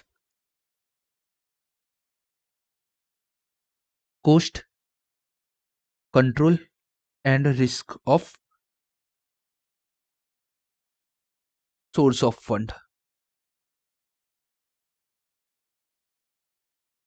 मतलब सबसे पहले हम बात करते हैं फाइनेंशियल डिसीजन की। फाइनेंशियल डिसीजन कहता है मुझे कितना पैसा मंगवाना चाहिए। पहले तो मुझे ये बता दो, मुझे आज मुझे अगर जियो की तरह बिजनेस खोलना है, मतलब कि मुझे टेलीकॉम इंडस्ट्री में आना है, तो गूगल करते हैं कि टेलीकॉम इंडस्ट्री में कितना होता है। Telecom industry minimum investment required,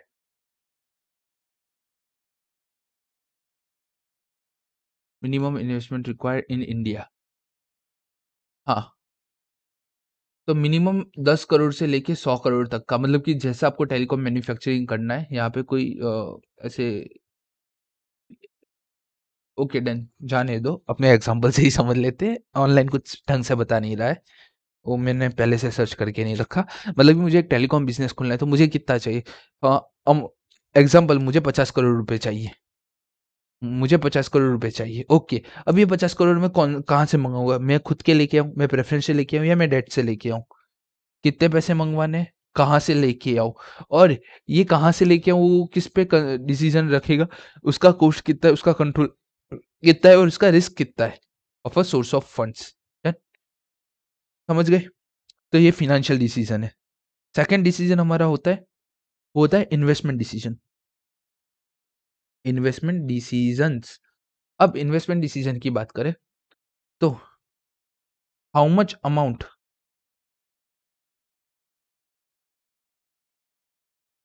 should be invested,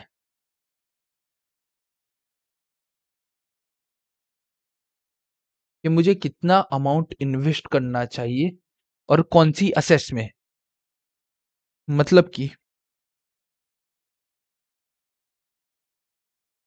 हमारे पास मल्टीपल असेट्स रहेगी, तो उसमें कौन से प्रोपोर्शन में हमें इन्वेस्ट करना चाहिए। मतलब कि इन्वेस्टमेंट डिसीजन क्या बोलेगा, सबसे पहले बोलेगा कि कितना अमाउंट मुझे इन्वेस्ट करना रहेगा मेरे इस बिजनेस के अंदर। मतलब कि मैं 50 करोड़ लेके आया, तो इसका मतलब ये तो नहीं है कि मैं 50 करोड़ ही इन्वेस्ट कर दूंगा सिर्फ एक फिक्स असेट खरीदने में। नहीं, मुझे ये डिफाइन करना पड़ेगा कि ये मल्टीपल असेट्स, मतलब कि मुझे मेरे बिजनेस के लिए 4 असेट्स चाहिए, 1, 2, 3, 4। मुझे चारों असेट्स की रिक्वायरमेंट है, बट उसके डिफरेंट ऑप्शन है मार्केट में। डिफरेंस ऑप्शंस मतलब कि एक ऐसी एसेट है जो 1+2, मुझे 2 असेट जो चाहिए ना, उसका कॉम्बिनेशन प्रोवाइड कर रही है। ये मैं इंडिविजुअली लेने जाता हूँ, मेरे पास 50 करोड़ है। मैं इंडिविजुअली लेने जाता हूँ, तो हर असेट मेरे को 10 सीआर की मिल रही है। बट जो मेरा नंबर 1 असेट है और नंबर 2 असेट है, अगर उसका कोई कॉम्बिनेशन 15 करोड़ में मिलता है, तो मेरे 5 करोड़ बचेंगे। तो एज़ ए इन्वेस्टमेंट डिसीजन हमें देखना पड़ता है कि हमारा पैसा किस जगह कम लग रहा है और मुझे बेस्ट आउटपुट मिले। और ये जो हमारा 1000 स्क्वायर मीटर है, 1000 स्क्वायर मीटर का यार्ड है, मतलब कि 1000 स्क्वायर मीटर में उसमें से हर असेट 200 स्क्वायर मीटर रुकेगा अपनी जगह। बट ये दोनों अगर हम साथ में लेंगे, तो कुछ 175 स्क्वायर मीटर उनको जगह चाहिए। मतलब कि इन्वेस्टमेंट के लिए ये डिसीजन लेने के लिए लेने के, बट आप एज ए सीएफओ सीईओ कहीं बैठे होगे, तो आपको ये भी डिसीजन साथ में लेना पड़ेगा कि मैं अगर ये वाली एसेट मंगवाऊंगा तो मेरा प्रोडक्शन ज्यादा होगा, कम होगा, कितना होगा, ये नॉन फाइनेंशियल पार्ट आपको देखना पड़ेगा एज अ सीईओ और एज अ सीईओ नहीं, as a CFO. As a CEO और अ सीएफओ समझ लो ना, सीईओ ऑब्लिक सीएफओ। तो नॉन फाइनेंशियल और फाइनेंशियल दोनों पार्ट दिखना पड़ेगा। बाद में ऐसा ना हो कि 2 असेट तो सब कॉम्बिनेशन मंगवा लिया, बट नंबर ऑफ यूनिट्स का जो प्रोडक्शन हो रहा है वो कम हो रहा है। समझ गए? तो हर चीज़ ध्यान देनी पड़ती है एज़ अ सीईओ और सीएफओ ये, बट फाइनेंशियल मैनेजमेंट क्या कहता है कि कम में मिल रहा है कि नहीं मिल रहा है? मिल रहा है तो उठा लो। In the sense third and fourth वैसे ही कितना कहाँ पे इन्वेस्ट करना, वर्किंग कैपिटल पे कितना इन्वेस्ट करना, ये इतनी चीज़ हमें सिखाता है investment decision. Then number third की बात करते हैं। नंबर थर्ड है हमारा डिविडेंड डिसीजन। डिविडेंड डिसीजन तो हाउ मच अमाउंट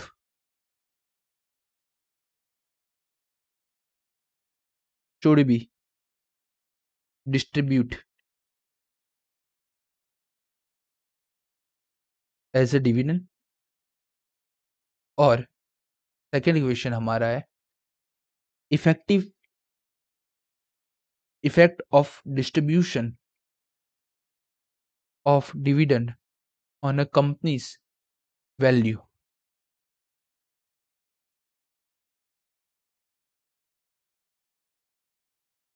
और MPS market price per share. मतलब ये क्या कहता है डिविडेंड डिसीजन? सबसे पहले तो ये डिटरमाइन करूं कि मुझे कितना डिविडेंड पे करना चाहिए। वेदांता पिछले कितने ही सालों से डिविडेंड पे कर रहा है। ठीक है, एक मिनट हो।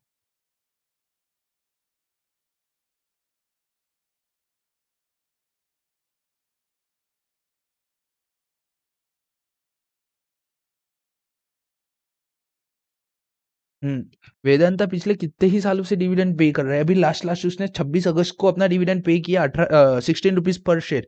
उससे पहले 21 अगस्त को उसने एनुअल डिविडेंड अनाउंसमेंट किया एजीएम में 16 रुपीज पर शेयर।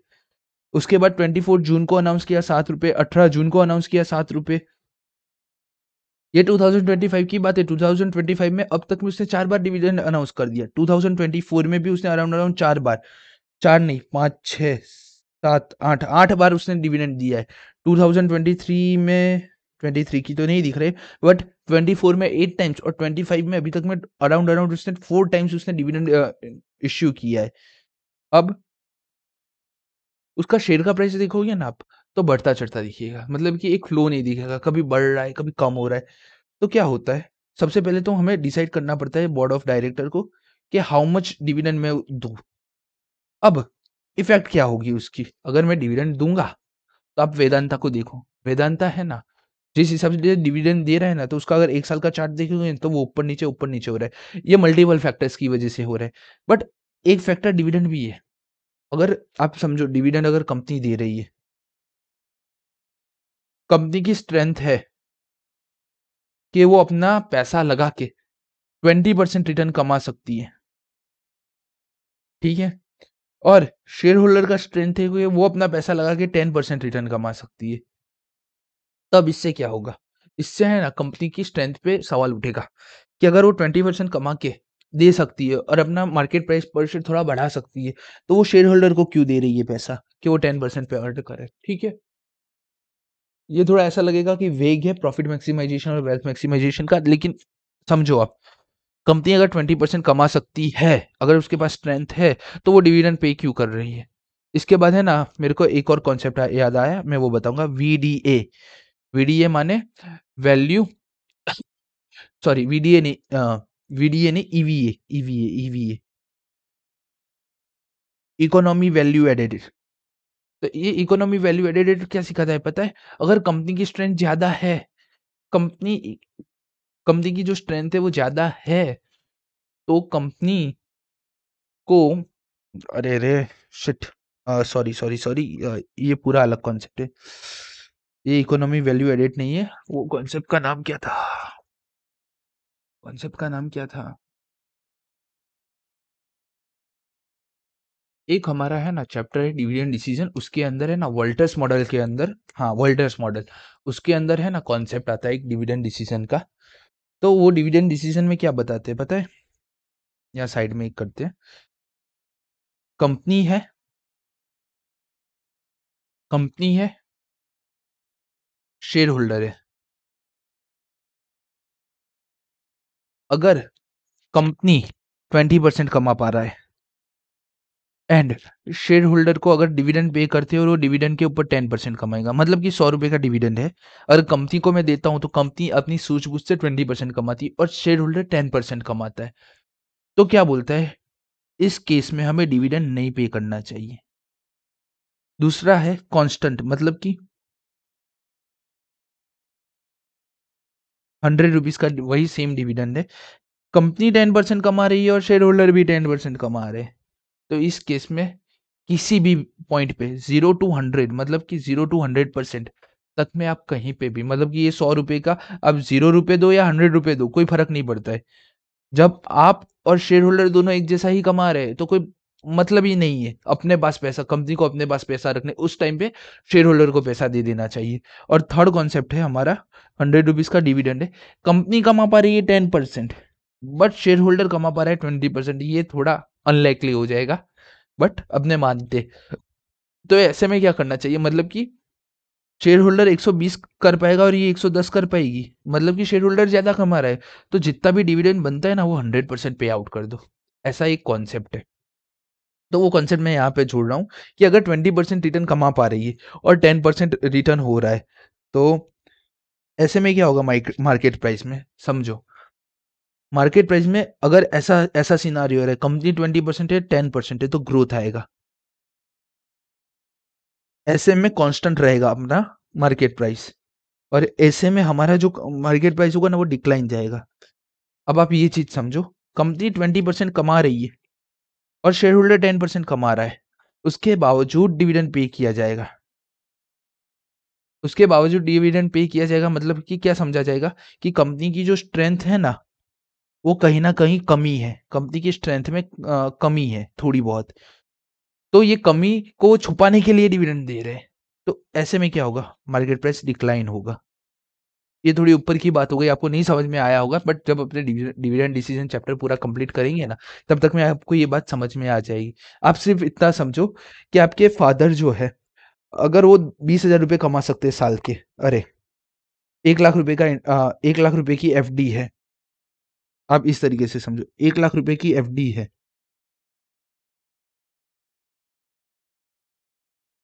इसको इस तरीके से समझो, एफडी और डिवेंचर। 1 लाख रुपए की एफडी है जिसमें हम साल का 60.5% कमा रहे हैं, और डिवेंचर हमने 1 लाख रुपए के लिए है, वहां पे हम 10% कमा रहे हैं। तो यहाँ पे मेरा मनी कितना बढ़ा, 7,500, और यहाँ पे मेरा मनी कितना बढ़ा, 10,000, मतलब कि यहाँ हमारा मनी बढ़ रहा है। तो बेटर अप्रोच क्या है, मैं पैसा डिवेंचर में लगाऊं। डिवेंचर के अपने रिस्क है, वो 2 नंबर की बात है, वहां पे अपने रिस्क है, वो 2 नंबर की बात है। बट समझने वाला क्या समझेगा, एफडी इज सिक्योर। बट जिस बंदे को नहीं पता है एफडी सिक्योर है और डिबेंचर भी रिस्की, बहुत रिस्की है, म्यूचुअल फंड जितना रिस्क नहीं है बट एफडी जितना सिक्योर भी नहीं है, अगर किसी बंदे को नहीं पता है और उसको सिर्फ हम देते हैं कि इन दोनों में से मुझे कौन सा ऑप्शन सिलेक्ट करना चाहिए, तो वो क्या बोलेगा, वो क्या बोलेगा कि आपको डिबेंचर खरीदने चाहिए, रीजन बिंग उसमें पैसा ज्यादा मिल रहा है। तो वैसे ही जब कंपनी ज्यादा कमा पा रही है उसके बावजूद वो डिविडेंड पे करे, तो मार्केट प्राइस शेयर पर इफेक्ट आता है। ये इफेक्ट मैं मानता हूं वहां तक नेगेटिव ही होता है। पास्ट में देखा गया है कि डिविडेंड, नंबर ऑफ डिविडेंड ज्यादा पे करने से है ना, हर कंपनी के मार्केट प्राइस शेयर पर नेगेटिव इफेक्ट ही आता है, पॉजिटिव इफेक्ट बहुत रेयर केस में आता है। रिलायंस करेगी तो पॉजिटिव इफेक्ट आएगा, बट वेदांता करती है तो उसका आप देख लो, कहीं पे भी कभी भी पिछले 1 साल के अंदर आप देखोगे ना चार्ट, तो कहीं पे भी ज्यादा अप नहीं है, और है तो थोड़ा अप है और है तो थोड़ा डाउन है, मतलब कि अराउंड अराउंड में देखूंगा ना तो डाउन है 370 रुपीज, ऑल टाइम हाईएस्ट में देखता हूँ। तो 52 वीक्स में ऑल 526 है और 363 है, मतलब कि ये जब जब उन्होंने डिविडेंड पे किया होगा ना, मेरा मानना है उस टाइम पे ही ये सारा का सारा डाउन गया होगा। बट अभी अपने पास उतना टाइम नहीं कि अपने रिसर्च करें उसके ऊपर, बट नेगेटिव इम्पैक्ट ही पड़ेगा, इतना ध्यान रखना। तो डिविडेंड डिसीजन में हम 2 क्वेश्चन करते हैं कि कितना अमाउंट मुझे डिस्ट्रीब्यूट करना चाहिए एक डिविडेंड के तौर पे, और वो डिविडेंड पे करूंगा तो मेरा जो मार्केट प्राइस शेयर है कंपनी का, वहां पे तो कोई इफेक्ट नहीं आ रहा है। डन। इसके साथ ये पूरा का पूरा हमारा फिनेंशियल डिसीजन का कंप्लीट होता है। ओके, कि कौन से 3 डिसीज़न होते हैं और क्यों लिए जाते हैं, वो आप अब मोर और लेस समझ गए होंगे। बाकी हम एफएम जब आगे-आगे बढ़ेंगे, तो हर एक डिसीज़न के बारे में आपको समझ में आएगा जैसे-जैसे हम सम्स स्टार्ट करेंगे। अब एक और चीज़ समझते हैं, एक बढ़िया चीज़ मैं बताता हूँ, एक जनरल नॉलेज के लिए, कि financial controller, okay, financial controller, ये एक पोस्ट है, ठीक है? आप फाइनेंशियल कंट्रोलर ना लिखना चाहो तो आप लिख दो सीएफओ, ओके? जो फाइनेंस को कंट्रोल करता है, सीएफओ। उसका मेन काम क्या है? तो हमने समझा कि एफएम का मेन काम है maximization of share value, maximization of wealth, maximization of share value करना। और शेयर वैल्यू को मैक्सिमाइजेशन करने के लिए हमें क्या करना पड़ेगा? फाइनेंशियल डिसीजन लेने पड़ते हैं। और ये फाइनेंशियल डिसीजन कितने टाइप के होते हैं? सॉरी, शेयर वैल्यू मैक्सिमाइजेशन करने के लिए हमें 3 टाइप के डिसीजन लेने पड़ते हैं। एक, फाइनेंसिंग डिसीजन।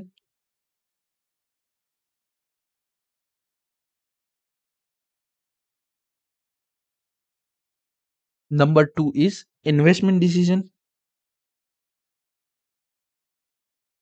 और number 3 is dividend decision.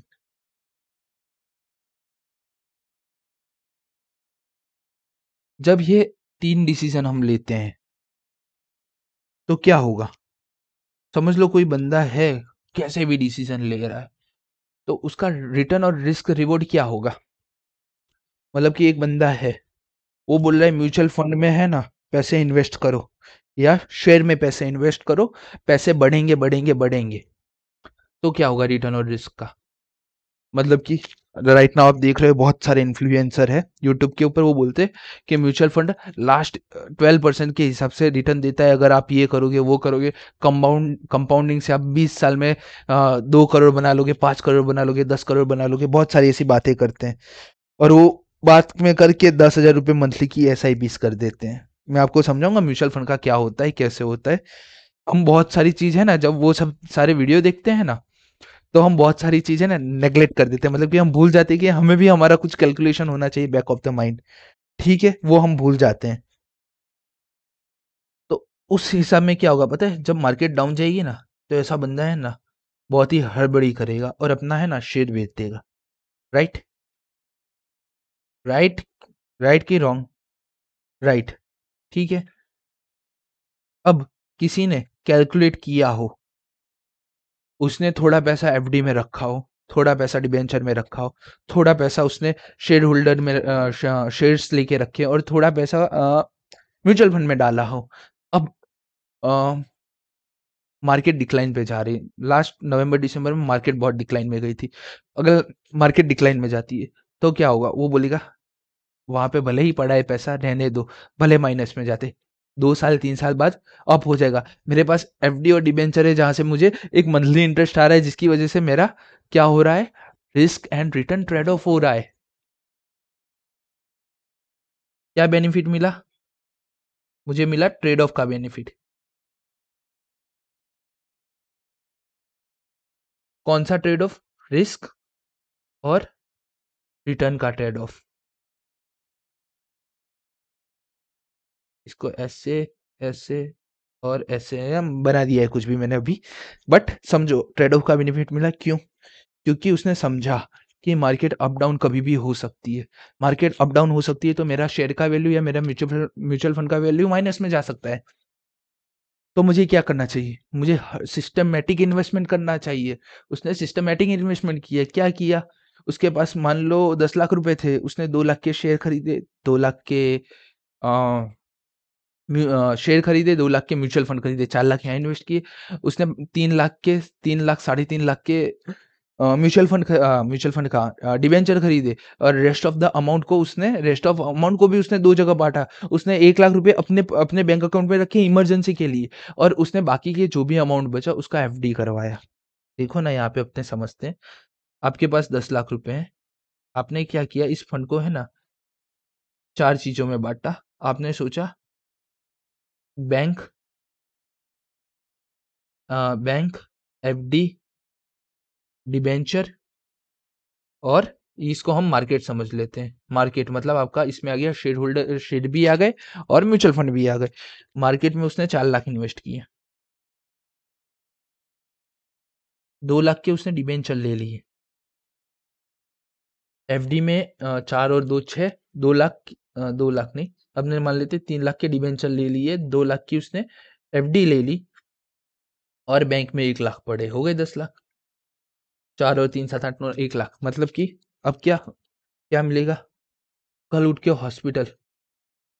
Hospitalise हुआ, उसका वो हुआ है, उसकी वाइफ हुई। आप मान लो कि आपके घर पे किसी की इमरजेंसी सिचुएशन आ गई, बैंक में 1 लाख रुपए पड़े हैं, कहीं पे भीख मांगने की जरूरत नहीं है, सीधा लॉजिक। तो आप ये इमरजेंसी फंड की तरह यूज कर सकते हो। ये आपका हो गया इमरजेंसी फंड के लिए। अब 2 लाख के ऊपर तो 7.5% से इन्वेस्ट कर रहा है, इन्वेस्टमेंट मिल रहा है 7.5%। जो हमारे डिबेंचर्स होते हैं ना, डिबेंचर्स के ऊपर राइट नाउ मैं 14% इंटरेस्ट कमा रहा हूँ। जो जितने भी मेरे डिबेंचर है, बट अपने 14% भूल जाते, अपने मान लेते 10% भी इंटरेस्ट मिलेगा। और ये फ्लक्चुएशन वाला पोर्शन है, यहाँ पे अपने कोई एस्टिमेशन नहीं लगा सकते। मतलब कि समझो कि 2 लाख के 7.5%, 15,000 रुपये मुझे साल के यहाँ से मिल रहे हैं। 3 लाख का 10%, 13,000 मुझे यहाँ से मिल रहा है। समझो कि मार्केट 45,000 से माइनस में गया, 45,000 से मार्केट माइनस में गया, तो क्या हुआ? यहाँ पे क्या हुआ, मुझे ट्रेड ऑफ का बेनिफिट मिला कि मैंने जितना रिटर्न यहाँ से कमाया था, उतना यहाँ पे मेरा रिस्क था, ट्रेड ऑफ हो गया, राइट। नेक्स्ट ईयर देखते हैं, नेक्स्ट ईयर सेम चीज ही रहेगी, ये 15,000, ये 30,000, बट ये 45,000 हो गया, प्लस वो भी। तो इस साल क्या होगा? लास्ट ईयर के ये 45,000 अपने बैंक में डाल दिए होगे, अपने ऐसा मान लेते, अपने इसको री इन्वेस्ट नहीं किया। वेल्थ क्रिएशन आपने पहले किया 10 लाख से, आप इस 15 और 30 के हो ना, फिर से आप उसको म्यूचुअल फंड या उसमें डाल सकते थे, या फिर आप इसकी एफडी या डिबेंचर करवा सकते थे, बट आपने ऐसा कुछ नहीं किया। वेल्थ मैक्सिमाइजेशन की तरफ नहीं बढ़े, समझ लो। लेकिन नेक्स्ट ईयर भी ये हुआ, बट इस बार क्या हुआ? इस बार रिटर्न कन्वर्ट हो गया, मतलब कि जो लास्ट ईयर ट्रेड ऑफ था, वो इस साल के रिटर्न में कन्वर्ट हो गया। तो जब आप ढंग से फाइनेंस डिसीजन, एक कंपनी के अंदर आप एक रिस्पेक्टिव पोस्ट पे होगे, फाइनेंशियल कंट्रोलर या सीएफओ, तो आपका पहला ऑब्जेक्टिव होगा maximization of share value. Maximization of share value करने के लिए आपको 3 चीजें ध्यान में रखनी होगी, फाइनेंस, इन्वेस्टमेंट और डिविडेंड डिसीजन। जब ये तीनों चीजें आप ध्यान में रखोगे तो आपको एक बेनिफिट मिलेगा। क्या बेनिफिट मिलेगा? ट्रेड ऑफ का बेनिफिट मिलेगा। ट्रेड ऑफ का क्या बेनिफिट मिलेगा? रिस्क एंड रिवॉर्ड या रिस्क एंड रिटर्न, दोनों ट्रेड ऑफ हो जाएंगे। अगर रिस्क ज्यादा होगा तो रिटर्न के सामने ट्रेड ऑफ हो जाएगा, अगर रिटर्न ही रिटर्न होगा तो रिटर्न ही रहेगा। ये हमने छोटे से एग्जांपल में, पर्सनल एग्जांपल से समझा। हाँ, अराउंड अराउंड 1 आवर 12 मिनट जैसा हो चुका है। इंट्रोडक्शन का बहुत सारा पार्ट कवर किया है, जो मैंने नहीं सोचा था उसके बारे में भी मैंने आपको बहुत सारा समझाया है। पर्सनल नॉलेज भी बहुत अच्छे से दिया है, ठीक है। हमने समझा कि एफएम क्यों होता है, एफएम का टेक्निकल टर्म क्या होता है, हर चीज़ हमने समझी है और बहुत अच्छे से समझी है, एग्जाम्पल के साथ समझी। अगर नहीं समझ में आया हो, कमेंट करना कि सर ये वाला पार्ट हमें नहीं समझ में आया, क्यों ऐसा आपने कहा। क्योंकि ये मेरा पहला वीडियो है, हो सकता है कि मेरा समझाने का तरीका थोड़ा आपको ना समझ में आए, क्योंकि मैंने कभी लाइव क्लास लिया नहीं है और ये अकेले अकेले बोलना थोड़ा, क्या बोलते हैं अपने, थोड़ा मानसिक संतुलन घुमा देता है। कई बार ब्लैंक आउट हो जाता हूँ मैं कि क्या बोलना है, रीजन बिंग क्योंकि अकेला यहाँ एक रूम में बैठ के पढ़ाना थोड़ा मुझे अजीब व गरीब लगता है, ठीक है। हमने यहाँ तक देखा, आपको बहुत सारी पर्सनल इन्फॉर्मेशन भी दी, वेल्थ मैक्सिमाइजेशन आप अपनी पर्सनल कैसे कर सकते हो वो भी दिया। बट वेल्थ मैक्सिमाइजेशन करने से पहले एक बात मैं बोलूँगा, राइट नाउ आप सीए कर रहे हो, वेल्थ मैक्सिमाइजेशन इंपॉर्टेंट है आपके लिए नहीं, आपके क्लाइंट के लिए। ओके, आज आप सीए इंटर में हो, कल आप उठ के जाओगे कहीं पे आर्टिकलशिप करोगे, तो ऐसे लोग मिलेंगे जिनको वेल्थ मैक्सिमाइजेशन करना होगा, तो वहाँ आप सपोर्ट कर सकते हो, इसलिए मैंने बताया। राइट नाउ आप ऐसा सोचो कि मैं आर्टिकलशिप से 3,000 4,000 रुपये कमा रहा हूँ, उससे मैं वेल्थ मैक्सिमाइजेशन कर, तो भूल जाओ। रीजन बिंग, एक तो 3,000 4,000 5,000 6,000 कितना मिलता है? मेरे टाइम पे मेरे को 3,500 रुपये पर मंथ मिलता था, बहुत ज़्यादा मिलता था। 3,500 मतलब कि मेरे कुछ दोस्तों को 2000 पर मंथ भी मिलता था उस टाइम पे, ठीक है? ये अभी 1 डेढ़ 2 साल पहले मेरी आर्टिकलशिप खत्म हुई है, तब की बात है। आईसीआई ने रिसेंटली 6000 7000 का पैरामीटर कर दिया है। तो मैं मानता हूँ वो जो 6000 7000 मिल रहे हैं, उसको वेल्थ मैक्सिमाइज़ेशन नहीं, अपना नॉलेज मैक्सिमाइज़ेशन के लिए आप यूज़ करना। रीज़न मीन एक बार सीए बन गए ना, उसके बाद इतना कमाओगे कि आपको वेल्थ मैक्सिमाइज़ेशन के लिए है ना बंदा ढूँढना पड़ेगा कि मेरी वेल्थ मैक्सिमाइज़ेशन कौन करके देगा, उतना टाइम भी नहीं होगा आपके पास, ठीक है? बहुत काम आएगा। राइट नाउ का जो 2 साल का आर्टिकलशिप का पीरियड है, ईमानदारी से आर्टिकलशिप करना। बिग 4 ना मिले, छोटी फर्म मिले तो छोटी फर्म से करना, ठीक है? बट इंटर क्लियर करने से पहले एक बार ठसा लेना माइंड में कि मैं आर्टिकलशिप करने जा रहा हूँ, जेन्युइन तरीके से जा रहा हूँ। मैं वहाँ पे ये सब फालतू की चीज़ें करने नहीं जा रहा हूँ, ठीक है? क्योंकि मेरे जूनियर्स की मैं बात करूँ, बहुत गंदे और बहुत वाहियात थे। मतलब कि ट्रस्ट नाम की चीज़ नहीं थी 1-2 को छोड़ के कि मैं किसी को काम दे दूँ और वो लोग काम कंप्लीट कर दे गिवन डेडलाइन में, और मेरी डेडलाइन ऑलवेज़ है ना 1 डे ज़्यादा होती है, ओके? अब पर्सनल बात कर ली, बहुत सारी बात कर ली, एक बार फटाफट पहले से रिवीजन कर लेते, तब तक में 1.5 घंटा भी हमारा हो जाएगा। मैं तुम्हें फर्स्ट डे से आर्टिकलशिप के लिए इसलिए नहीं बोल रहा हूँ कि तुम्हें करनी है। सब लोग ऐसा बोलते हैं गधा मजूरी ये वो, एक्सपीरियंस उसका बहुत इंपॉर्टेंट करता है। कितने ऑडिट तुमने किए वो इंपॉर्टेंट नहीं करता है, ऑडिट में तुमने क्वेरी कौन सी है ना कंप्लीट की, वो इंपॉर्टेंट करता है। One of the my query मैं तुम्हें बताता हूँ कैसी क्वेरी थी, कि एक कंपनी थी, इश्यू क्या था, कंपनी का काम था इंपोर्ट और एक्सपोर्ट करने का। जीएसटी के भी अंदर इंपोर्ट और एक्सपोर्ट का उन्होंने लेके रखा था। लास्ट 2 to 3 ईयर्स से उनका इंपोर्ट एक्सपोर्ट का धंधा चल रहा था। उस साल जिस साल मैं ऑडिट करने के लिए गया, उस साल उन लोगों ने क्या किया पता है? अ, उनका जो मेन बिजनेस था ना, मतलब कि उनकी 3 पेरेंट कंपनी थी। मतलब कि 3 कंपनी थी, पेरेंट कंपनी कोई थी नहीं, मेन कंपनी कोई नहीं थी, वो 3 कंपनी चला रहे थे। तो उन्होंने गलती से क्या किया पता है?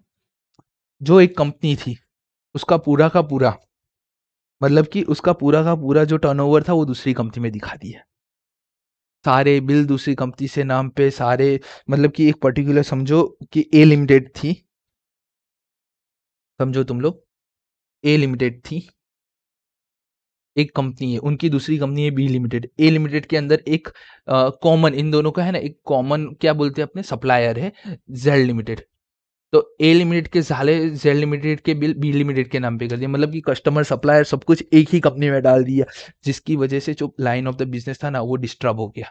मतलब कि जो जीएसटी के अंदर और एमसीए की साइड पे अपने फाइल करते हैं एमओए एओए, उसके अंदर जो बिजनेस लाइन थी ना वो पूरी डिस्टर्ब हो गई। इंपोर्ट एक्सपोर्ट से लोकल पर्सन के साथ बाय सेल हो गया। ये बहुत छोटी चीजें नहीं मिलेगी। दूसरी चीज मुझे मिली थी, दूसरी चीज क्या बोलते हैं, उसी कंपनी की थी दूसरी चीज़। उन लोगों ने क्या करके रखा था, डायरेक्टर को लोन दे के रखती है। एज़ पर लॉ डायरेक्टर को लोन देना इल्लीगल होता है। Illegal in the sense violation of the rules होता है।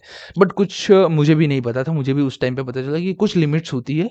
अगर वो प्रिस्क्राइब लिमिट के अंदर हर चीज़ है, शेयर कैपिटल, बाद में बोरोविंग, वो सब एक प्रिस्क्राइब लिमिट के अंदर है ना, तो डायरेक्टर को लोन दी जा सकती है। उस टाइम पे मुझे मतलब कि ये सीखने को मिला। ये सीखने को कब मिला पता है? जब फाइनेंशियल स्टेटमेंट को आप हाथ में लेते हो और एक-एक चीज़ का एनालिसिस करते हो। अब एनालिसिस में एफएम का क्या पार्ट है? वही मैं बताता हूँ। लास्ट ईयर डायरेक्टर को लोन नहीं दी थी, इस साल डायरेक्टर को लोन दी, तो मेरे को पहला क्वेश्चन है डायरेक्टर को लोन दिया जाता है? ओके, आप जब कंपैरेटिव खोलोगे ना 2 साल के, तब आपको है ना बहुत सारी चीज़ें मिलेगी ऐसे ही। जब आप एक टैली डेटा ओपन करोगे या मैं हमारी तो छोटी फर्म थी इसलिए हमारा टैली डेटा यूज़ होता था। तो जब आप रेशियो ओपन करोगे, तब आपको पता चलेगा कि जो टर्नओवर है ना, रेशियो में टर्नओवर की क्या बोलते हैं, जो लास्ट टाइम है ना परचेज़ जो है वो 25% हुई थी। पूरे सेल्स की। इस बार 35% हुई है, क्यों हुई है? क्लोजिंग स्टॉक लास्ट टाइम से मैच हो रहा है, तो कहाँ गए? 10% एक्स्ट्रा कैसे आया? बहुत सारे ऐसे डाउट आएँगे। जब आप रेशियो समझोगे ना, रेशियो एनालिसिस करके हमारा पूरा चैप्टर है, वो सिखाता है कि कंपेयर कैसे करना। 2 चीज़ों को हम कंपेयर करके हम चीज़ अलग कर सकते हैं। आप अपने ऑडिट में भी सीखोगे। ऑडिट के अंदर एक छोटा-सा पोर्शन है 2 लाइन का रेशियो का, कि ट्रेड एनालिसिस कैसे करते हैं। आपका एसए 500 ऑडिट एविडेंस, जहाँ तक मुझे याद है वहाँ तक। नहीं, हाँ, एसए 500 ऑडिट एविडेंस। तो जब आप एफएम को और ऑडिट को क्लब करोगे, आप कोस्टिंग को क्लब करोगे, आप अपने अकाउंट्स को क्लब करोगे, अकाउंटिंग स्टैंडर्ड को क्लब करोगे, स्टैंडर्ड ऑन ऑडिटिंग को क्लब करोगे, लॉ को क्लब करोगे, डीटी, आईडीटी सब कुछ जब एक साथ आता है ना, तब ऑडिट होता है। ऑडिट नॉट जो स्टैंडर्ड ऑन ऑडिटिंग के अंदर लिखा है उतना नहीं होता है। हमें लो की भी रिक्वायरमेंट देखनी पड़ती है, हम एफएम भी वहाँ पे देखते हैं, मतलब कि एफएम को हल्के में मत लो। इसके बाद एफएम के साथ हमारे पास एक एसएम का चैप्टर है। एसएम क्या हमें सिखाता है पता है? वो स्ट्रैटेजी बनाना सिखाता है। तो तुम एक ऑडिट करने जा रहे हो तो कौन सी स्ट्रैटेजी अपने हाथ में लेके जाओगे? क्या पहले करोगे? परचेज करोगे, सेल करोगे? बड़ी कंपनी है, छोटी कंपनी है? हर चीज़ हमें देखनी पड़ेगी। स्ट्रेटेजिक मैनेजमेंट हमें ये सिखाएगा। एफएम हमें फाइनेंशियल मैनेजमेंट, एक एसए 500 रेशियो एनालिसिस का जो पोर्शन है ना, एफएम हमें पूरा वो सिखाता है। एंड ये इंडिविजुअल सब्जेक्ट के अंदर मास्टरी होती है, हर एक सब्जेक्ट के अंदर एफएम के अंदर होती है मास्टरी, ऑडिट के अंदर मास्टरी होती है, एसएम के अंदर भी मास्टरी होती है, पीएचडी होती है, लॉ के अंदर होती है।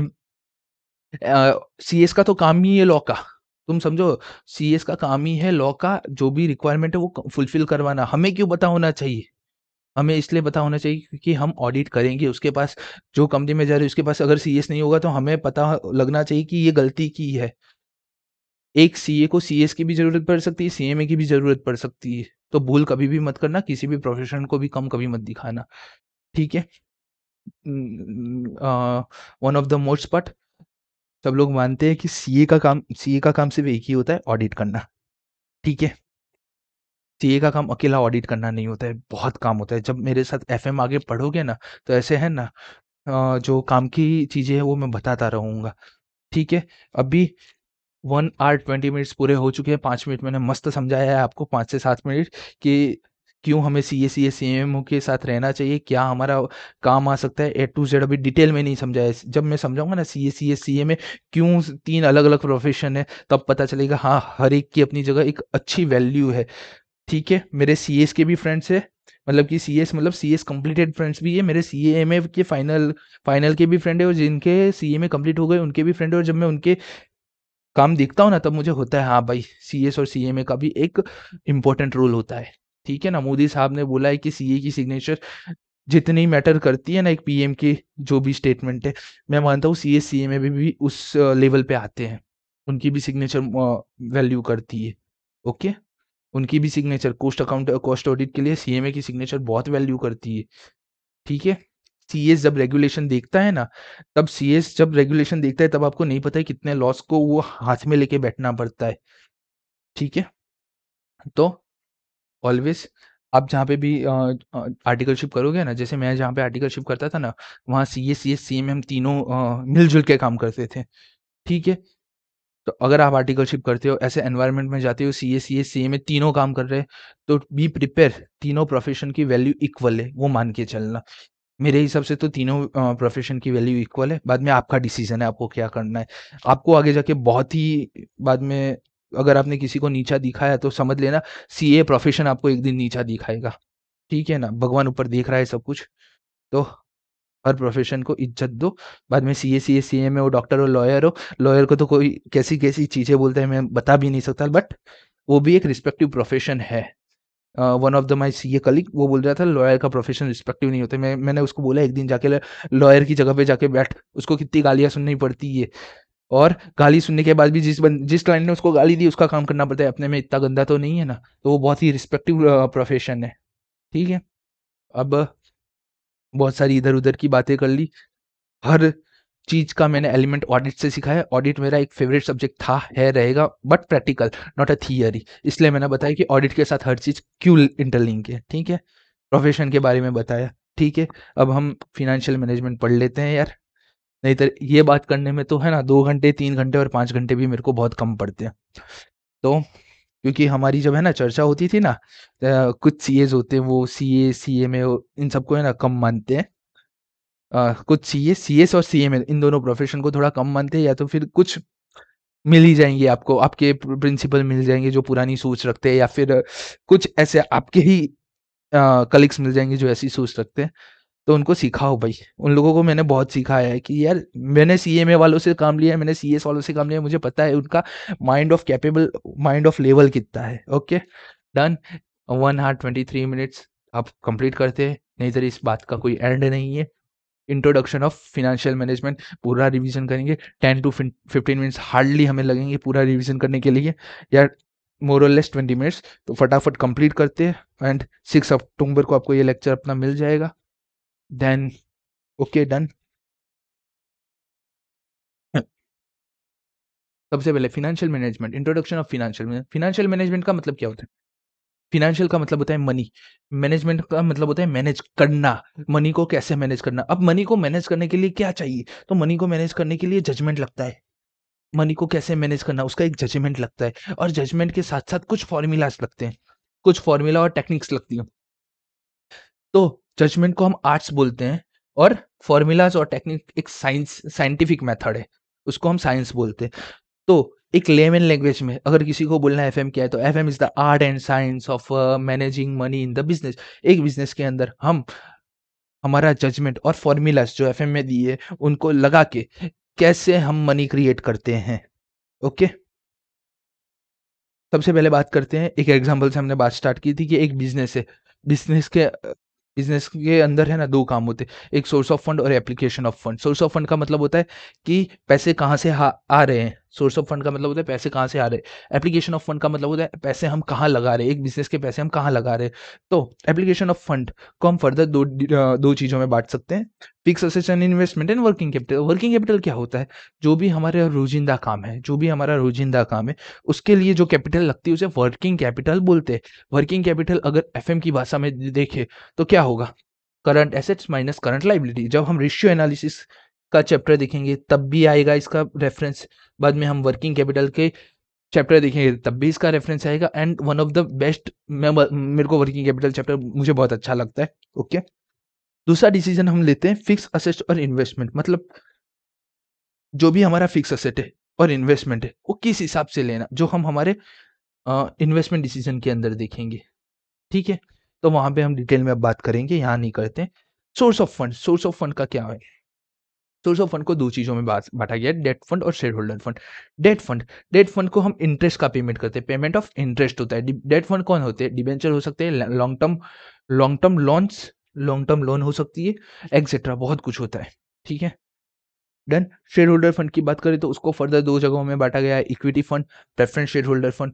प्रेफरेंस शेयर होल्डर फंड को हम एक फिक्स्ड रेट ऑफ डिविडेंड बोलते हैं। ये सब मैं नहीं फिर से समझा रहा हूँ क्योंकि इसका कोई रिलेवेंट है नहीं हमारे एफएम के लिए।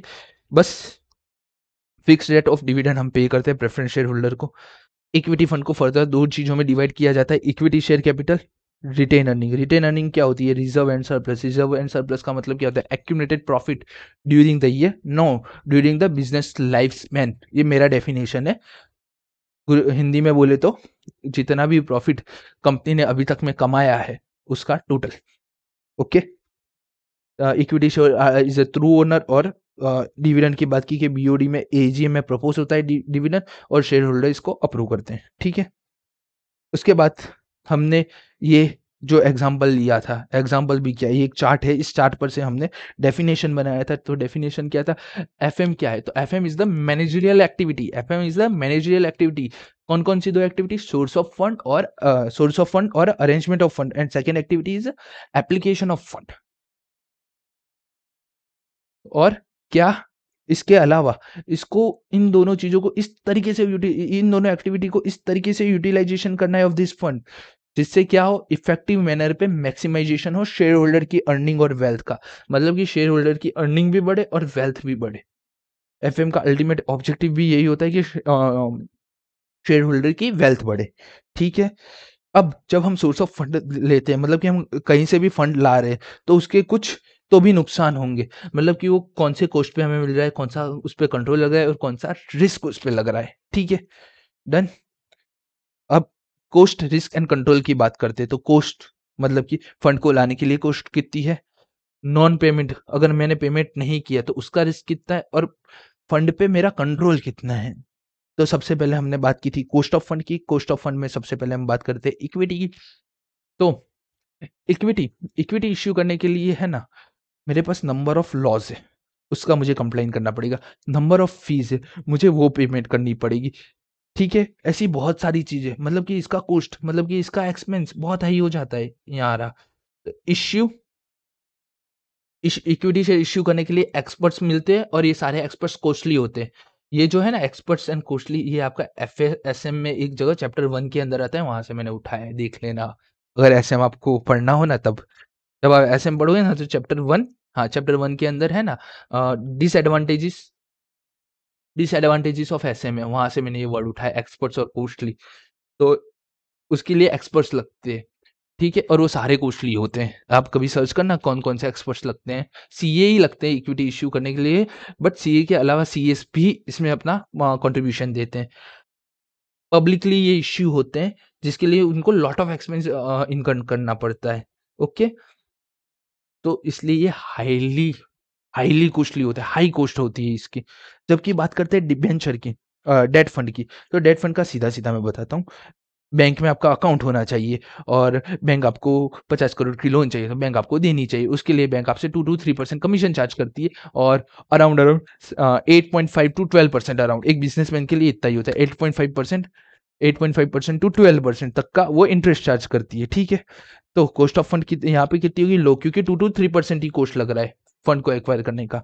यहाँ जब आप देखोगे ना इक्विटी में, तो वो अराउंड 10 टू 15% हो जाता है, बिकॉज़ इसमें ब्रोकरेज चार्ज भी आता है। अगर पब्लिक इश्यू नहीं हुआ तो ब्रोकरेज का भी चार्ज आता है, अपने अपने अकाउंट्स में पड़ा होगा ब्रोकरेज चार्ज के बारे में। ठीक है? वो मैं यहाँ अब एक्सप्लेन नहीं कर रहा हूँ क्योंकि हम ऑलमोस्ट रिवीजन के पार्ट पे हैं। Okay, done? अब प्रेफ़रेंस शेयर होल्डर, तो प्रेफ़रेंस शेयर होल्डर जो होते हैं, वो दोनों के ही फीचर लेके चलते हैं, डेट के और इक्विटी के। मतलब कि वो इक्विटी की तरह उनको इश्यू करना पड़ता है और डेट की तरह उनका जो कॉस्ट होता है वो लो होता है। तो वो मीडियम रहेंगे, ऑलवेज़ याद रखना। प्रेफ़रेंस शेयर है ना, बीच का इंसान है और बीच का इंसान हमेशा मीडियम रहता है। उससे ज़्यादा कभी कुछ सोचना मत। रिस्क ऑफ नॉन पेमेंट, तो इक्विटी का रिस्क लो होता है। रीज़न बीइंग, देखो सबसे पहले मैं बात करता हूँ डिविडेंड की। बोर्ड ऑफ डायरेक्टर की इच्छा हुई तब वो डिविडेंड पे करेगी, ओके? और इक्विटी की कैपिटल की बात कर लेते हैं, तो कैपिटल का जो नॉन रीपेमेंट का रिस्क है वो क्या है? At the time of liquidation, मतलब कि जब लिक्विडेशन होगा तब हम पेमेंट करेंगे। जब हमारा लिक्विडेशन होगा, तभी हम कैपिटल का पेमेंट करेंगे और उसमें भी क्या है कि compulsory there are true owners, और जब जो बंदा ओनर होता है, उसको सबसे लास्ट में पैसे मिलते हैं। ये नियम है। देन तो लिक्विडेशन के टाइम में सबसे लीस्ट प्रायोरिटी होती है, मतलब कि इक्विटी को पैसे मिल भी सकते हैं, नहीं भी मिलेंगे। मतलब कि उसका जो नॉन पेमेंट का रिस्क कैसा हो जाएगा? लो हो जाएगा। जबकि डेट का हाई रहेगा। क्यों? डेट का हाई इसलिए रहेगा, अगर आपने ईएमआई नहीं भरी, इक्विटेड मंथली इंस्टॉलमेंट आपने नहीं भरी, तो क्या होगा? जो भी आपने असेट के सामने लोन ली होगी, वो असेट वो ले लिया जाएगा। In the audit, bank audit के चैप्टर में आप पढ़ोगे डिफरेंट टाइप ऑफ लोन। हाइपोथे हाइपोथी हाइपो कुछ तो भी है यार, अच्छे-अच्छे।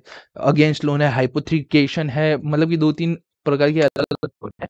उसके बारे में आप सब पढ़ोगे। हाँ, उसके बारे में आप सब पढ़ोगे, तब आपको पता चलेगा कि क्यों ये हाई है यहाँ पे रिस्क, ठीक है? बट सीधा-सीधा समझो कि अगर आपने फिक्स असेट लिया अगेंस्ट लोन, तो अगर लोन पेमेंट नहीं किया आपने, तो वो फिक्स असेट उठा के लेके जाएँगे, आपका बिज़नेस बंद। तो हाई रिस्की है अगर आपने पेमेंट नहीं किया तो। कंट्रोल ऑफ फंड, इक्विटी, मेरे खुद के पैसे पे मेरा कंट्रोल कैसा रहेगा? फुल कंट्रोल रहेगा। कोई मुझे पैसा दे रहा है, उस पे मेरा कैसा कंट्रोल रहेगा? नहीं, कभी भी माँग सकता है। बैंक की इच्छा हुई कि आपका बिज़नेस नहीं चल रहा है, तो वो कभी भी माँग सकता है। 1 मिनट, हाँ, 1 मिनट। हाँ, तो हम थे, फ़ोन आ गया था। हम थे कंट्रोल ऑफ फंड्स में। मेरा मेरा पैसा है, मेरा खुद का पैसा है, तो मेरा कैसा रहेगा? फुल कंट्रोल रहेगा। डेट का, डेट किसी ने मुझको लोन लिया है, तो वो कभी भी माँग सकता है। तो मेरा उसके ऊपर कंट्रोल कैसा है? 0%। मुझको नया लोन देने की इच्छा होगी तो देगा, बैंक मेरे को नया लोन देने की इच्छा होगा तो देगा। तो 0%, मतलब कि डेट पे मेरा कंट्रोल कैसा रहेगा? 0%। जबकि इक्विटी पे मेरा 100% कंट्रोल रहेगा। मेरे को ज़्यादा पैसा डालना है तो मेरी इच्छा है, मेरे को कम पैसा डालना है तो मेरी इच्छा है। ठीक है? इसके बाद हमने ऑब्जेक्टिव ऑफ फाइनेंशियल मैनेजमेंट पढ़ा था। अपने कितने 3-4 पेज है ना, फटाफट हमें कंप्लीट करना पड़ेगा, मेरे को बाहर जाना है अब। हाँ, ऑब्जेक्टिव, ऑब्जेक्टिव क्या है? तो 2 टाइप के ऑब्जेक्टिव होते हैं, एक प्रॉफिट मैक्सिमाइजेशन और वेल्थ मैक्सिमाइजेशन। प्रॉफिट मैक्सिमाइजेशन है ना, ये ट्रेडिशनल अप्रोच है, ओल्ड अप्रोच है, ओके? और ये शॉर्ट टर्म के लिए, जबकि वेल्थ मैक्सिमाइजेशन है ना, ये लॉन्ग टर्म के लिए है। ये लॉन्ग टर्म के लिए है। प्रॉफिट मैक्सिमाइजेशन एक चीज़ है ना, इग्नोर करता है कि इक्विटी शेयर होल्डर को कब हम रिटर्न देंगे, ठीक है? क्योंकि यहाँ पे बोर्ड ऑफ डायरेक्टर की इच्छा होती है, बीओडी की इच्छा होती है कि वो उनको डिविडेंड देना है या नहीं देना है, उनके पे ही डिपेंड करता है। तो प्रॉफिट मैक्सिमाइज़ेशन कितना भी हो जाए बट इक्विटी शेयर होल्डर का फ़ायदा नहीं होता है। जबकि एफएम क्या बोलता है पता है? प्रॉफिट मैक्सिमाइज़ेशन कितना भी हो रहा हो, बट अगर वेल्थ मैक्सिमाइज़ेशन होगा, अगर इक्विटी शेयर होल्डर लिस्टेड हो गए ऑन द एनी पोर्टल, ठीक है? तो वो अपना शेयर का वैल्यू अगर उसका बढ़ेगा, तो उसका वेल्थ मैक्सिमाइज़ेशन होगा। अब प्रॉफिट मैक्सिमाइज़ेशन करने के लिए 2 या 3 फैक्टर है, जैसे कि सेल्स बढ़ा, तो ही प्रॉफिट मैक्सिमाइज़ेशन होगा, एक्सपेंस हमने कम किए, तो ही प्रॉफिट मैक्सिमाइज़ेशन होगा, ठीक है? बट वेल्थ मैक्सिमाइज़ेशन में ऐसा नहीं है, ओनली प्रॉफिट, यहाँ पे हमारा ओनली प्रॉफिट अकेला नहीं है, प्रॉफिट के साथ-साथ हम क्या देखते हैं?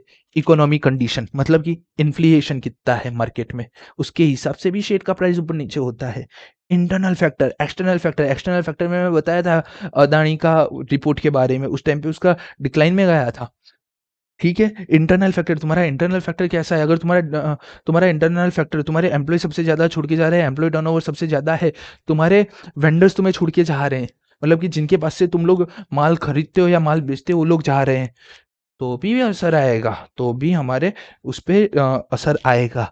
इन्वेस्टमेंट एंड फाइनेंस डिसीज़न, आप कौन-सा कैसा डिसीज़न लेते हो इन्वेस्टमेंट के लिए, फाइनेंस के लिए, वो भी हमारे वेल्थ मैक्सिमाइज़ेशन के ऊपर इम्पैक्ट डालेगा और ये लॉन्ग टर्म है, मतलब कि कोई बड़ा इम्पैक्ट आएगा ना, तो वो लॉन्ग टर्म के लिए आएगा, ठीक है? इसलिए डन, ये फैक्टर होते हैं। मैंने बताया यहाँ पे एक एग्ज़ाम्पल देके, ये मैं नहीं समझा रहा हूँ, ठीक है? एफएम के डिसीज़न, एफएम फाइनेंशियल मैनेजमेंट में आए हैं, तो कुछ डिसीज़न हमें लेने पड़ते हैं। कौन-कौन से डिसीज़न लेते हैं? हम 3 टाइप के डिसीज़न लेते हैं, financial decision, investing decision and one of last division is a dividend decision. Okay, अब बात करते हैं फाइनेंशियल डिसीज़न की। तो फाइनेंशियल डिसीज़न क्या कहता है? मुझे कितना पैसा चाहिए? How much amount should be arranged और फाइनेंस, मुझे कितना पैसा अरेंज करना चाहिए या फाइनेंस करना चाहिए? अब इतना ही नहीं, फाइनेंशियल डिसीजन एक और क्वेश्चन पूछता है कि किस प्रोपोर्शन में इक्विटी कितना, प्रेफरेंस कितना और डेट कितना, किस प्रोपोर्शन में लेना चाहिए। अच्छा, ये प्रोपोर्शन लेते वक्त तुम्हें कंसीडर करना है cost, control and risk of source of fund, मतलब कि मेरा कॉस्ट कितना लगेगा, मेरा कंट्रोल कितना रहेगा उस फंड पे और मेरा रिस्क ऑफ नॉन रिपेमेंट कितना होगा। ये 3 चीज़ भी मुझे ध्यान रखनी पड़ेगी। तो ये फाइनेंशियल डिसीजन है। फाइनेंशियल डिसीजन क्या बोलता है? कितना पैसा लाऊँ, कहाँ से लाऊँ, कितना पैसा लाना है, कहाँ से लाऊँ, किस प्रोपोर्शंस में लाऊँ और उसके ऊपर मेरा मेरा कंट्रोल, मेरा कॉस्ट और मेरा रिस्क कितना रहेगा। इन्वेस्टमेंट डिसीजन सेम चीज़ बोलता है, कहाँ पे मैं पैसा लगाऊँ, how much amount should be invested, कितना पैसा मैं लगाऊँ। मैं 50 करोड़ लेके आ गया, क्या मैं 50 करोड़ पूरा का पूरा एक एक असेट लाने के लिए लगा दूँ या मैं उसको प्रोपोर्शन करूँ, उसका प्रोपोर्शन करके मल्टीपल असेट्स खरीदूँ, मल्टीपल असेट्स लूँ। क्या करूँ? किस हिसाब से मेरा फ़ाइनेंशियल एंड नॉन फ़ाइनेंशियल, देखो यहाँ पे है ना, investment decision only financial term पे बोलता है, लेकिन पर्सनली मेरा मानना है, जब आप तीनों में से कोई भी डिसीज़न लेते हो ना, तो financial plus non financial data दोनों दिखना चाहिए, ठीक है? एफएम फ़ाइनेंशियल के बारे में बात करता है, इसलिए ही एसएम यहाँ पे पार्ट करता है। एसएम दिखाता है कि स्ट्रैटेजी, एफएम और स्ट्रैटेजी क्यों मैनेजमेंट साथ में क्यों, इसका one of the main reason है, एफएम एफएम सिर्फ बताता है फिनेंशियल और एसएम में हम स्ट्रेटजी बनाते हैं जो होती है नॉन फिनेंशियल, ये मेरा कहना है, ठीक है? तो फिनेंशियल एंड नॉन फिनेंशियल दोनों डेटा मर्ज करो और इन्वेस्टमेंट कहाँ, कितना, कैसे करना है, कौन सी असेट लेनी है, कितनी असेट्स लेनी है, वर्किंग कैपिटल कितनी लानी है, कितना मुझे साइड में रखना पड़ेगा, मुझे कुछ फंड तो साइड में भी रखना पड़ेगा ना, 50 करोड़ में से मुझे 5 करोड़ साइड में रखना पड़ेगा जिसकी वजह से मेरी कंपनी चलेगी, ठीक है? डन। डिविडेंड डिसीजन कहता है मुझे कितना डिविडेंड पे करना चाहिए ड्यूरिंग द ईयर। अगर मैंने 50 लाख रुपए कमाए हैं, एक कंपनी ने 50 लाख रुपए कमाए हैं, तो उस कंपनी को कितना रुपए मुझे हमारे इक्विटी शेयर होल्डर को मुझे पे करने चाहिए, ये मुझे बोलता है, ये मुझे सिखाता है। हाँ, बाद में वो सेकंड क्वेश्चन पूछता है, अगर मैंने डिविडेंड पे किया, तो उससे मेरा मार्केट प्राइस शेयर तो नहीं कम में आएगा? जैसे हमने वेदांता की बात की, रिलायंस की बात की, वेदांता की बात क्या है कि वेदांता का आप देखोगे ना, तो वो बहुत ना ही ऊपर गया है, ना ही नीचे गया है, सिर्फ बीच में घूम रहा है। रीज़न बीइंग वो मल्टीपल टाइम पर डिविडेंड पे कर रहा है। हाँ। डिविडेंड डिसीजन के बारे में बात कर रहे थे, सॉरी। हाँ, डिविडेंड डिसीजन के बारे में बात कर रहे थे कि मुझे कितना डिविडेंड डिस्ट्रीब्यूट करना चाहिए और उस डिविडेंड से मेरे मार्केट प्राइस पे, कंपनी के मार्केट प्राइस पे कितना इफेक्ट आएगा वो भी मुझे ध्यान में रखना चाहिए। अब डिविडेंड डिसीजन लेते समय मैंने 3 चीज़ें दिखाई थी, ये रही 3 चीज़ें कि कंपनी 20% कमा रही है, शेयर होल्डर 10% कमा रहे हैं, उस केस में कभी भी डिविडेंड नहीं देना चाहिए। कंपनी और शेयर होल्डर दोनों कांस्टेंट कमा रहे हैं तो कितना भी डिविडेंड दो कोई भी फर्क नहीं पड़ता है। और 10% और 20%, ओके, कंपनी 10% कमा रही है और शेयर होल्डर 20% कमा रही है तो पूरा का पूरा डिविडेंड दे दो यार। कंपनी से ज्यादा तो शेयर होल्डर है ना, दिमाग वाला है, वो कमा लेगा। इससे मार्केट प्राइस पे क्या फर्क आता है, ग्रोथ होगा, कांस्टेंट होगा या डिक्लाइन आ जाएगा। ठीक है, मार्केट प्राइस ग्रोथ होगा मतलब कि क्या होगा समझो, कंपनी ने पैसा नहीं दिया बट उस पैसे को लगा के और प्रॉफिट बढ़ाया और प्रॉफिट बढ़ाया और उन्होंने एक्सपांशन किया, उन्होंने एक्सपांशन किया, वेल्थ क्रिएट की, तो मार्केट प्राइस ग्रो होगा। कुछ भी नहीं कर रहे हो तो मार्केट प्राइस कांस्टेंट रहेगा क्योंकि तुम कुछ भी नहीं कर रहे हो। मार्केट प्राइस डिक्लाइन कब होगा, साला मेरे में कमाने की ही तेवर नहीं, इसलिए मेरे को इक्विटी शेयर होल्डर को पैसा देना पड़ रहा है, तो उस टाइम पे डिक्लाइन होगा। तो यहाँ पे सेम ही है कि अगर कंपनी ज़्यादा कमा पा रही है उसके बाद वो शेयर होल्डर को दे रही है तो डिक्लाइन होने के चांसेस तो है यार। ठीक है ना, ओके। ये अपने ने एग्जांपल समझा था एफडी का और डिबेंचर का। कोई भी क्या बोलेगा फर्स्ट ग्लांस में कि हमें डिबेंचर लेना चाहिए, तो फर्स्ट ग्लांस में पैसा भी इंक्रीज होगा, मार्केट प्राइस भी इंक्रीज होगा, वेल्थ क्रिएशन भी होगा। ठीक है, वाहियात एग्जांपल है, ठीक है, बट समझाने के लिए अच्छा है। अब लास्ट कॉन्सेप्ट पे हम आ चुके हैं हमारे आज के।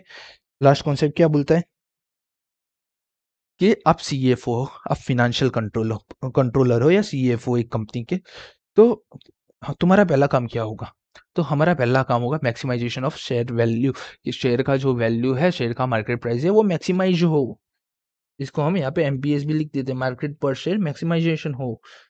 अब मार्केट प्राइस मैक्सिमाइजेशन करने के लिए क्या करना पड़ेगा, तो हम एफएम का सपोर्ट लेंगे। एफएम के 3 डिसीजन है, फाइनेंस डिसीजन, इन्वेस्टमेंट डिसीजन और डिविडेंड डिसीजन। इन तीनों का डिसीजन लेंगे, इन तीनों को इस तरीके से हम डिसीजन लेंगे जिससे क्या मुझे मिलेगा, ट्रेड ऑफ का बेनिफिट मिलेगा। ये एक बेनिफिट है, ये एक बेनिफिट है, ट्रेड ऑफ का बेनिफिट मिलेगा।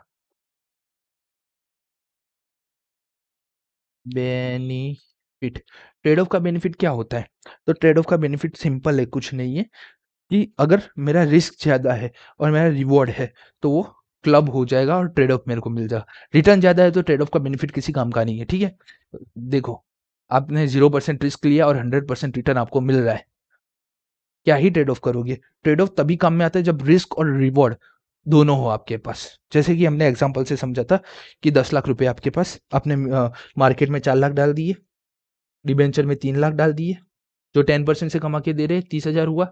2 लाख एफडी में डाल दिए जो 7.5% से कमा रहे 15,000 दिया, और बैंक में 1 लाख के रख दिए इमरजेंसी फंड के लिए। फर्स्ट ईयर में मार्केट डिक्लाइन गया 45,000 का, आपने बेचा नहीं, मार्केट सिर्फ डिक्लाइन गया है। ठीक है, समझिए वो चीज।